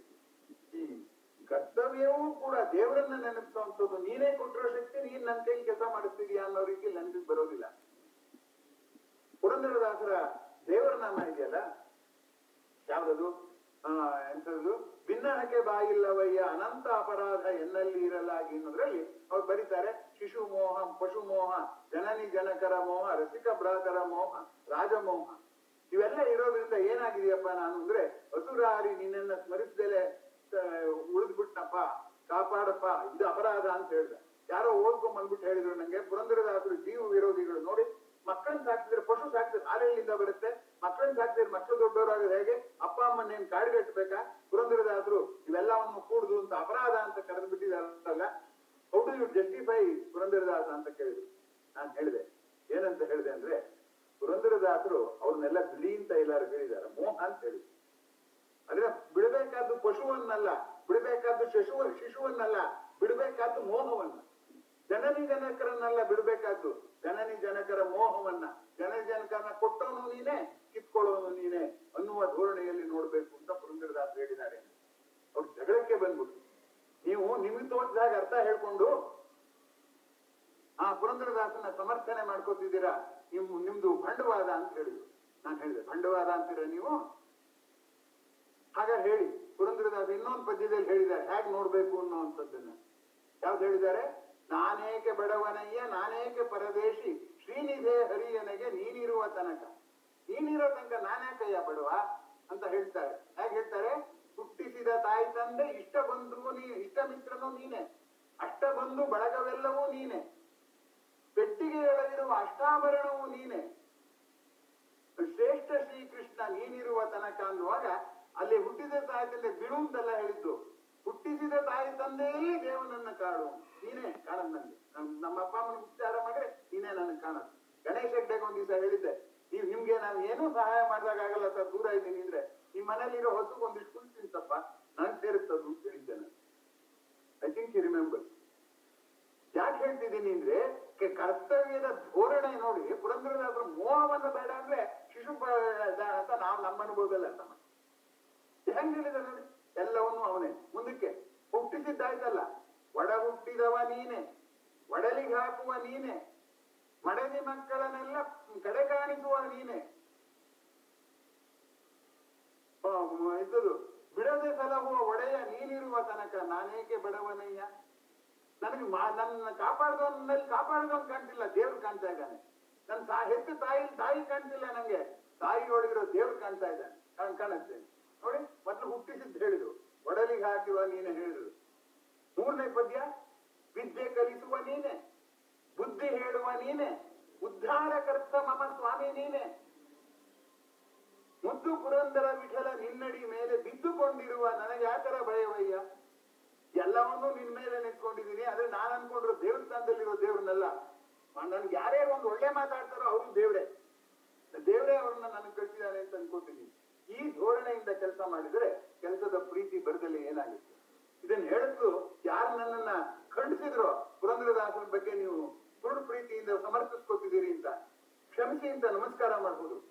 ನನಗೆ ಕೆಲವೊಂದು ಜೀವನದ ಅನುಭವ ಹೇಗಿದೆ ಅಂತಂದ್ರೆ, ಯಾರು ವೈರಿಯಾಗಿ ಸಾಯ್ಸಕ್ ಬಂದ್ರು ಅವ್ರು ಕಾಲ್ ಬಿದ್ದು ಹೋದ್ದು ಅಂಗುಲಿ ಮಾಲನ್ ಕಥೆಯಲ್ಲಿ ಓದಿದ್ದೆ, ಭಗವಾನ್ ಬುದ್ಧಂದು. ನಾನೇನ್ ಬುದ್ಧ ಅಲ್ಲ, ಆದ್ರೂ ಕೂಡ ಅಂತ ಕೆಲವು ಕ್ಷಣಗಳು ನನ್ನ ಜೀವನವನ್ನ ಆಶ್ಚರ್ಯಪಡಿಸ್ತು. ಏನ್ ನಂಗೆ ನಾನು ಇಷ್ಟೊಂದೆಲ್ಲ ಹೇಳಿದ್ದೆ, ನಾನು ಅವನ್ಗೆ ಅದ್ಯಾಕ್ ಮೊದ್ಲು ಹೇಳಿದಾಗ ಇಷ್ಟ ಆಗದೆ ಇದ್ದಿದ್ದು ಇಷ್ಟ ಆಯ್ತು ಅಂತ. ತಾಪತ್ರೆ ಏನು ಗೊತ್ತಾ? ನಾವು ನಮ್ಮ ಅನುಭವವನ್ನು ಅತಿಯಾಗಿ ನೆಚ್ಚಿ ನಮ್ಮ ಸ್ನೇಹಿತರನ್ನ ನಮ್ಮನ್ನ ಸಹಕಾರ ಕೊಡೋನ್ನ ಅಪ್ಪ ಅಮ್ಮನ ಸರಿಯಾಗಿ ನೆಚ್ಚಿ ದೇವರನ್ನ ಮರೀತಿದ್ವಿ. ಅದನ್ನೇ ಪುರಂದರದಾಸರು ಹೇಳಿದ್ದು. ಎಲ್ಲ ನೀನೇ ಅನ್ಕೊಂಡ್ ಮಾಡಿದ್ರೆ ಅವಾಗ ಕೆಲಸವನ್ನ ಆನಂದಿಸಬಹುದು ಅಂತ. ಆತ್ಮೀಯರೇ, ವೇಳೆ ಮುಗಿದೋಯ್ತು, ಇಲ್ಲಿ ನಿಲ್ಲಿಸ್ತಾ ಇದ್ದೀನಿ. ನಾಳೆಯ ಜಾಲನ್ಯಾಸದ ಬಗ್ಗೆ ಶರಣಪ್ಪ ಅವರು ಇಲ್ಲೇ ಇದ್ದಾರೆ, ಅವರು ಅದರ ಬಗ್ಗೆ ಹೇಳಬೇಕು ಅಂತ ಅವ್ರನ್ನ ಕೇಳ್ಕೊತೀನಿ. ಅದಕ್ಕೆ ಮುಂಚೆ ಇನ್ನೂ ಒಂದು ಬೇಕಾಗುತ್ತೆ, ಇನ್ನೂ ಹೇಳಬೇಕಾದ್ದು ದಾರ್ಶನಿಕ ದೃಷ್ಟಿ ಮುಗಿದಿಲ್ಲದೆ ಇರೋದ್ರಿಂದ ನಾಳೆಯ 4ನೆಯ ಜಾಲನ್ಯಾಸದ ಜೊತೆಗೆ 5ನೆಯ ಜಾಲನ್ಯಾಸನೂ ಕೂಡ ಕೆಲಸದ ಪ್ರೀತಿಯನ್ನೇ ಕೊಡ್ತಿರುತ್ತೆ. ದಯವಿಟ್ಟು ಆ ಸರಣಿ ಮುಗಿಯೋವರೆಗೂ ಹಿಂದಿನದನ್ನು ನೋಡಿಕೊಂಡು ಬಂದರೆ ನಿಮ್ಮ ಆನಂದದ ಪರಿಮಾಣ ಹೆಚ್ಚಾಗುತ್ತೆ ಅಂತ ನೆನಪಿಸ್ತಾ, ಈ ಪ್ರಶ್ನೆಗೆ, ಈ ಉಪನ್ಯಾಸಕ್ಕೆ ನಿಮ್ಮ ಪ್ರತಿಕ್ರಿಯೆ ಮತ್ತು ಪ್ರಶ್ನೆಗಳನ್ನ ಹೇಳುವ ಮುಂಚೆ ನಾಳೆಯ ಕಾರ್ಯಕ್ರಮಕ್ಕೆ ಔಪಚಾರಿಕವಾಗಿ ಕರೆಯಬೇಕು ಅಂತ ಶರಣಪ್ಪನವ್ರನ್ನ ನಾನು ಕೇಳ್ಬೋದು. ಗಣೇಶ ಶರಣಪ್ಪ ಅವರು ಕನೆಕ್ಟ್ ಮಾಡ್ಕೊಡ್ತಾರೆ. ಎಲ್ಲರಿಗೆ ನಮಸ್ಕಾರ. ಪ್ರೋಮಿತಾ ಗೌರಿಯ ಹುಟ್ಟುಹಬ್ಬವನ್ನ ಪ್ರತಿ ವರ್ಷ ಜುಲೈ 28ಕ್ಕೆ ನಾವು ಪ್ರೊಫೆಸರ್ MRN ಅವರ ಮಾರ್ಗದರ್ಶನದ ಅಡಿಯಲ್ಲಿ, ಅವರ ಒಂದು ಉಪನ್ಯಾಸದ ಅಡಿಯಲ್ಲಿ ಕಾರ್ಯಕ್ರಮ ಹಮ್ಮಿಕೊಳ್ತಾ ಬಂದಿದ್ದೀವಿ. ಹಾಗಾಗಿ ನಾಳೆ ದಿವಸ ಸುಮಾರು ಈಗ ಅವರ 17ನೇ ವರ್ಷದ ಹುಟ್ಟುಹಬ್ಬ. ಈ ಒಂದು ಕಾರ್ಯಕ್ರಮ ಈಗಾಗಲೇ 3 ತಿಂಗಳ ಹಿಂದೆನೆ ಈ ಒಂದು ಶೀರ್ಷಿಕೆಯನ್ನ ಪ್ರೊಫೆಸರ್ MRN ಅವರು ಹೇಳಿದ್ರು, ಸಂಕಲ್ಪ ವಿಕಲ್ಪ ಅಂತ. PUC ಮಕ್ಕಳು ಹೇಗೆ ತನ್ನ ಮನಸ್ಸನ್ನ ಹರಿಯ ಬಿಡ್ತಾರೆ, ಅವರು ತನ್ನ ಜವಾಬ್ದಾರಿಯನ್ನ ಬಿಟ್ಟು ಬೇರೆ ಕಡೆಗೆ ಡೈರೆಕ್ಟ್ ಆಗ್ತಾರೆ ಎಂಬುದನ್ನ, ಅದನ್ನ ವಿಕಲ್ಪದಿಂದ ವಿಕಸನದ ಕಡೆಗೆ ತರಬಹುದು ಎಂಬುದನ್ನ ಪ್ರೊಫೆಸರ್ MRN ಅವರು ಈ ಒಂದು ಶೀರ್ಷಿಕೆಯನ್ನ ಈ 3 ತಿಂಗಳ ಹಿಂದೆನೆ ಅದನ್ನ ಹೇಳಿದ್ರು. ಬಹುಶಃ ಈ ಒಂದು ಪ್ರೋಮಿತಾ ಗೌರಿಯ ಹುಟ್ಟುಹಬ್ಬ ನಾಳೆ ಮುಗಿತಿದ್ದಂಗ್ಲೆ ಇನ್ನೊಂದು ವಾರದಲ್ಲೇ ಅವರು ಪುನಃ ಪ್ರಸ್ತಾಪಿಸ್ತಾರೆ ಮುಂದಿನ ವರ್ಷ ಏನ್ ಮಾಡೋಣ ಅಂತಂದು. ಆ ಯೋಚನೆ ಬಹುಶಃ ನಾನು ಇನ್ನ ಟೈಮ್ ಇದೆ ಅಂತ ಅಂದ್ಕೊಂಡ್ರು ಪ್ರೊಫೆಸರ್ ಅವರು ಮುಂದಿನ ವರ್ಷ ಇಂಥದ್ ಮಾಡೋಣ ಅವಳಿಗೆ ಆ ತರ ಒಂದು ಆಶೆ ಇಟ್ಕೊಂಡು ಇಲ್ಲಿ ಸಂತೋಷ ಬಗ್ಗೆ ಮಾತಾಡಿದ್ರು. ಸ್ವಸಂತೋಷ ಹೇಗೆ, ಪರರ ಸಂತೋಷ ಹೇಗಿರುತ್ತೆ, ಸುಧಾರಣೆ ಸಂತೋಷ ಹೇಗೆ, ಆಮೇಲೆ ಈ ಸಂತೋಷದ ಅಡಿನಲ್ಲೇನೆ ಅದರಲ್ಲಿ ಏನ್ ಹೇಳಿದ್ದಾರೆ, ಬೇರೆಯವರ ಸಂತೋಷ ಅದು ಮುಖ್ಯ ಅಲ್ಲ. ಈಗ ಬೇರೆಯವರ ಸಂತೋಷ ಪಡ್ತಾರೆ ಅಂದ್ರೆ ನಾನು ಎಂಬುದು ಬರುತ್ತೆ ಅಂತಂದು ಏನ್ ಹೇಳ್ತಿದ್ದಾರೆ, ಅಲ್ಲಿ ನಾನು ಎಂಬ ಪ್ರಶ್ನೆ ಅಲ್ಲಿ ಬರೋದೇ ಇಲ್ಲ. ಅವರು ಹೇಗೆ ಈ ಕ್ರಿಯೆಯಿಂದ ಫಲ ಸಿಗುತ್ತೆ ಎಂಬ ಒಂದು ಉದ್ದೇಶ ಇಟ್ಕೊಂಡು ಬರೀ ಪ್ರೋಮಿತಾಗ ಒಂದೇ ಅಲ್ಲ, ಇಡೀ ಮಕ್ಕಳಿಗೂ ಸಹ ಇದು ಬಹಳ ಉಪನ್ಯಾಸ ಹೇಗಿರುತ್ತೆ ಅಂದ್ರೆ ಟೀಚರ್ಸಿಗೂ ಮತ್ತು ಮಕ್ಕಳಿಗೆ ಬಹಳ ಉಪಯುಕ್ತವಾದ್ದು. ಇದು ಈವನ್ ಪೋಷಕರಿಗೂ ಸಹ ಇದು ಉಪಯುಕ್ತವಾದಂತಹ ಮಾಹಿತಿ ಆಗಿರುವುದು. ಈ ಒಂದು ವಿಷಯದ ಮೇಲೆ ಸಂಕಲ್ಪ ವಿಕಲ್ಪ ಎಂಬ ವಿಷಯದ ಮೇಲೆ ನಾಳೆ ಉಪನ್ಯಾಸ ಇರುತ್ತೆ. ದಯಮಾಡಿ ಎಲ್ಲರೂ ಆಗಮಿಸಿ ಭಾಗವಹಿಸ್ಬೇಕಂತ ನಾನು ಕೇಳ್ಕೊಳ್ತಿದ್ದೀನಿ. ಸರ್, ಇವತ್ತಿನ ಪ್ರೋಗ್ರಾಮ್ ತುಂಬಾ ಚೆನ್ನಾಗಿತ್ತು ಸರ್. ಅನಿವಾರ್ಯ ಕಾರಣಗಳಿಂದಾಗಿ ನಾನು ಇಂದಿನ ಒಂದು 3-4 ಜಲಾನ್ಯಾಸದಲ್ಲಿ ನಾನು ಭಾಗವಹಿಸ್ಲಿಕ್ಕೆ ಆಗ್ಲಿಲ್ಲ, ವೈಯಕ್ತಿಕ ಕಾರಣಗಳಿಂದ. ಅದಕ್ಕೆ ಕ್ಷಮೆ ಇರಲಿ ಅಂತ ಹೇಳ್ತಾ, ನಾಳೆ ದಿವಸ ದಯಮಾಡಿ 8 ಗಂಟೆಯಿಂದ ಏನು ಜಲಾನ್ಯಾಸ ಪ್ರಾರಂಭವಾಗುತ್ತೆ. ಸಂಕಲ್ಪ ವಿಕಲ್ಪ ಪ್ರೊಫೆಸರ್ MRN ಅವರ ಆಶಯದಡಿ ಮಾರ್ಗದರ್ಶನದಡಿ ದಯಮಾಡಿ ಎಲ್ಲರೂ ಭಾಗವಹಿಸಲು ತಮ್ಮಲ್ಲಿ ಕೋರಿದೆ. ಒಂದು ಪ್ರೋಮಿತಾ ಗೌರಿ ಶರಣಪ್ಪನವರ ಮೊಮ್ಮಗಳು, ಅದನ್ನ ನಾವು ಹೇಳಿಲ್ಲ, ಅದನ್ನ ಸೇರಿಸ್ತೆ ಅಷ್ಟೇ. ಮತ್ತೆ ಇನ್ನೊಂದೇನಂದ್ರೆ, ಅವರು ಸೇವೆ ಮಾಡುವಾಗ ಸ್ವಾರ್ಥ ಬರುತ್ತೆ ಅಂತ ಹೇಳಿದ್ರು ಅಂತ ಹೇಳಿದ್ರಲ್ಲ, ಬರುತ್ತೆ ಅಂತ ಹೇಳಿಲ್ಲ, ಬರುವ ಸಾಧ್ಯತೆ ಇದೆ. ಸೇವೆಯ ಮುಖವಾಡ ಹಾಕೊಂಡು ತಮ್ಮ ಬೇಳೆ ಬೇಯಿಸ್ಕೊಳ್ಳುವಂತವ್ರನ್ನ ದಿನ ಬೆಳಗಾಗಿದ್ರು ವರ್ತಮಾನ ಪತ್ರಿಕೆಯಲ್ಲಿ ನೀವು ನೋಡ್ತಾ ಇದ್ದೀರಿ. ಇಡೀ ರಾಜಕಾರಣ ವ್ಯವಸ್ಥೆ ಅದ್ರ ಮೇಲೆ ನಿಂತಿದೆ. ಹಾಗಾಗಿ ಅದನ್ನ ನಾನು ಬರುವ ಸಾಧ್ಯತೆ ಇದೆ ಅಂತಾನೆ ಹೊರತು ಸೇವೆ ಮಾಡೋರ್ಗೆಲ್ಲ ಸ್ವಾರ್ಥ ಇದೆ ಅಂತ ನಾನು ಹೇಳಿಲ್ಲ. ಆದ್ರೆ ಸ್ವಾರ್ಥ ಬಂದ್ರೆ ತಕ್ಷಣದ ಲಾಭ ಸಿಗುತ್ತೆ, ದೀರ್ಘಾವಧಿಯಲ್ಲಿ ಅದು ತುಂಬಾ ಚಿಂತೆಗೆ ಎಡೆ ಮಾಡಿಕೊಡುತ್ತೆ ಅಂತ ಅನ್ನೋ ಅಭಿಪ್ರಾಯ ನಾನು ಹೇಳಿದೆ. ತಮ್ಮ ಅಭಿಪ್ರಾಯವನ್ನು ಹೇಳಿ ತಮ್ಮನ್ನೆಲ್ಲ ಆಮಂತ್ರಿಸಿದ ಶರಣಪ್ಪನವರಿಗೆ ಧನ್ಯವಾದಗಳು. ಈಗ ಪ್ರಶ್ನೆ ಮತ್ತು ಪ್ರತಿಕ್ರಿಯೆ. Hello. ಹೇಳಿ ಮಣಿ. To talk to you today. Today is the death anniversary of the great Abdul Kalam ji, with which you have interacted, and you have also spoke about Kanasu and etc. I am really thrilled to hear about Kanasu on the day when our Abdul Kalam ji died. So excellent talk. Thank you very much.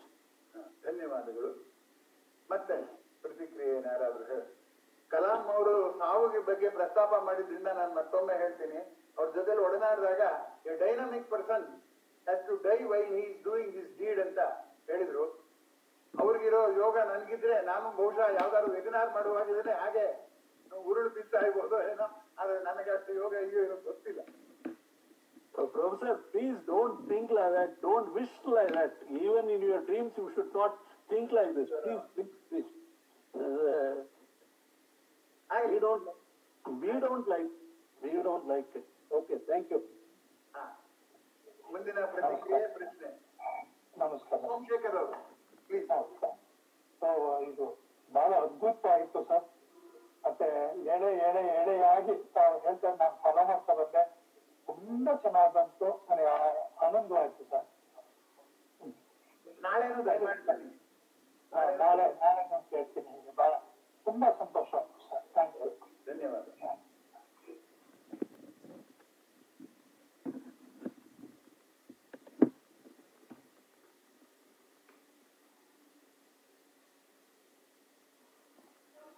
ನಮಸ್ತೆ, ಸಂತೋಷ್ ಕುಮಾರ್ ಯಾರು.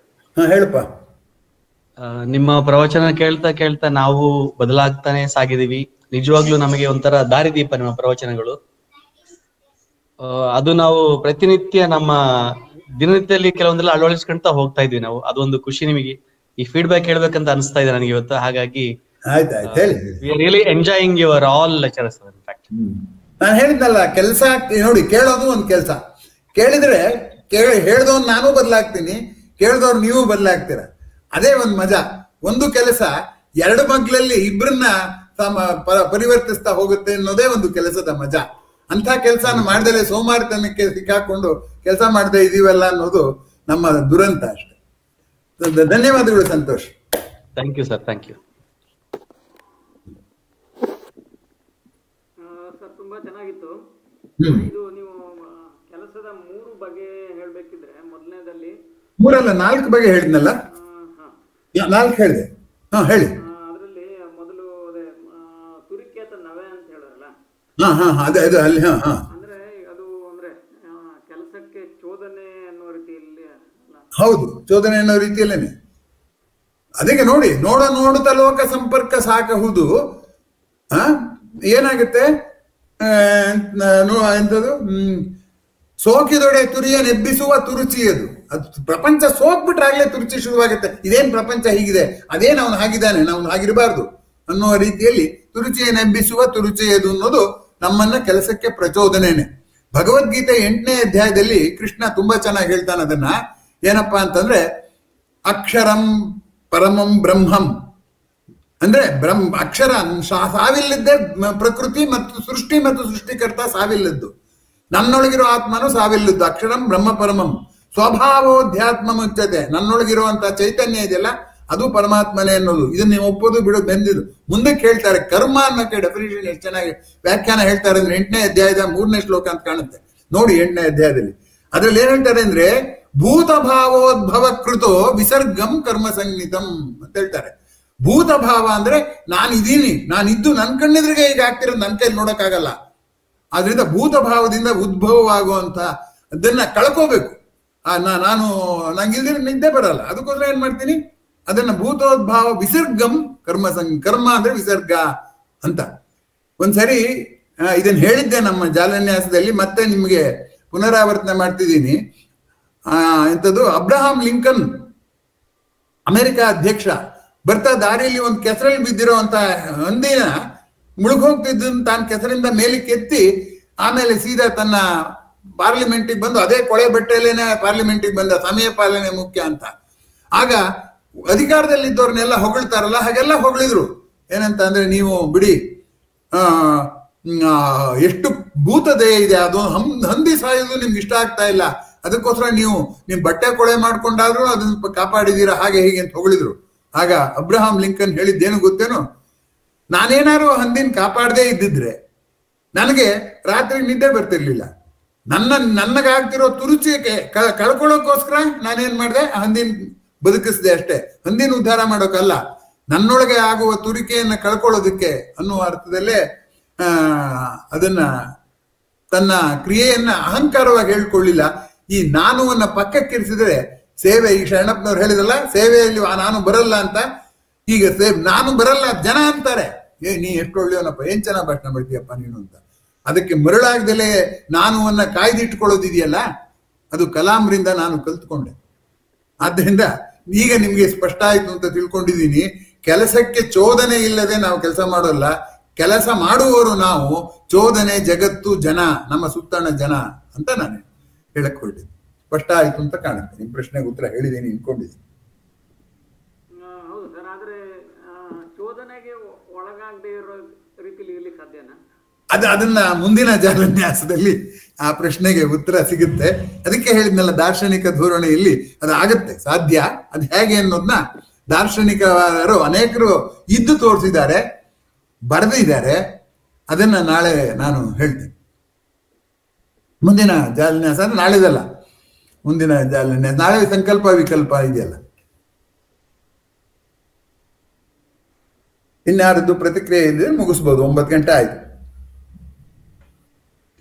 ಆಮೇಲೆ ನನಗೆ ತುಂಬಾ ಆಶ್ಚರ್ಯ, ಮೊದಲನೆಯ ಭಾಗನ 30 ಜನ ನೋಡಿದ್ದಾರೆ, ಎರಡನೇ ಭಾಗನ 150 ಜನ ನೋಡಿದ್ದಾರೆ. ಹೆಂಗೇನು ನಂಗೆ ಗೊತ್ತಿಲ್ಲ.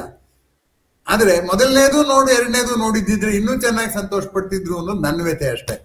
ಆದ್ರಿಂದ ಮುಂದಿನ ಸರಿ ಬರುವಾಗ ದಯಮಾಡಿ ಮೊದಲನೇದು ಎರಡನೇದು ಮೂರನೇದು ಯಾವ್ದಿರುತ್ತೋ ಕೆಲಸದ ಪ್ರೀತಿಗೆ ಸಂಬಂಧಪಟ್ಟಿದ್ದು ಒಂದ್ಸರಿ ಹಾಗೆ ಕಂಡಾಯಿಸ್ಬಿಟ್ಟು ಬಂದ್ರೆ ಒಳ್ಳೇದೇನೋ ಅಂತ ನನ್ನ ಸಲಹೆ ಅಷ್ಟೆ. ನೀವು ಬಿಡುವಾದ್ರೆ ಮಾಡಿ.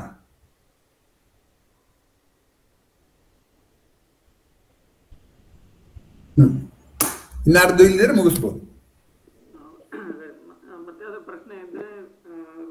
ಪ್ರಶ್ನೆ ಪ್ರತಿಕ್ರಿಯೆ ಏನ್ ಬೇಕಾದ್ರೂ ಆಗ್ಬೋದು. ವಾಟ್ಸಪ್ ಗ್ರೂಪಲ್ಲೂ ಕೂಡ ಕೇಳ್ಬೋದು ಅಂತ ಹೇಳ್ತಾ ಮುಗಿಸೋಣ.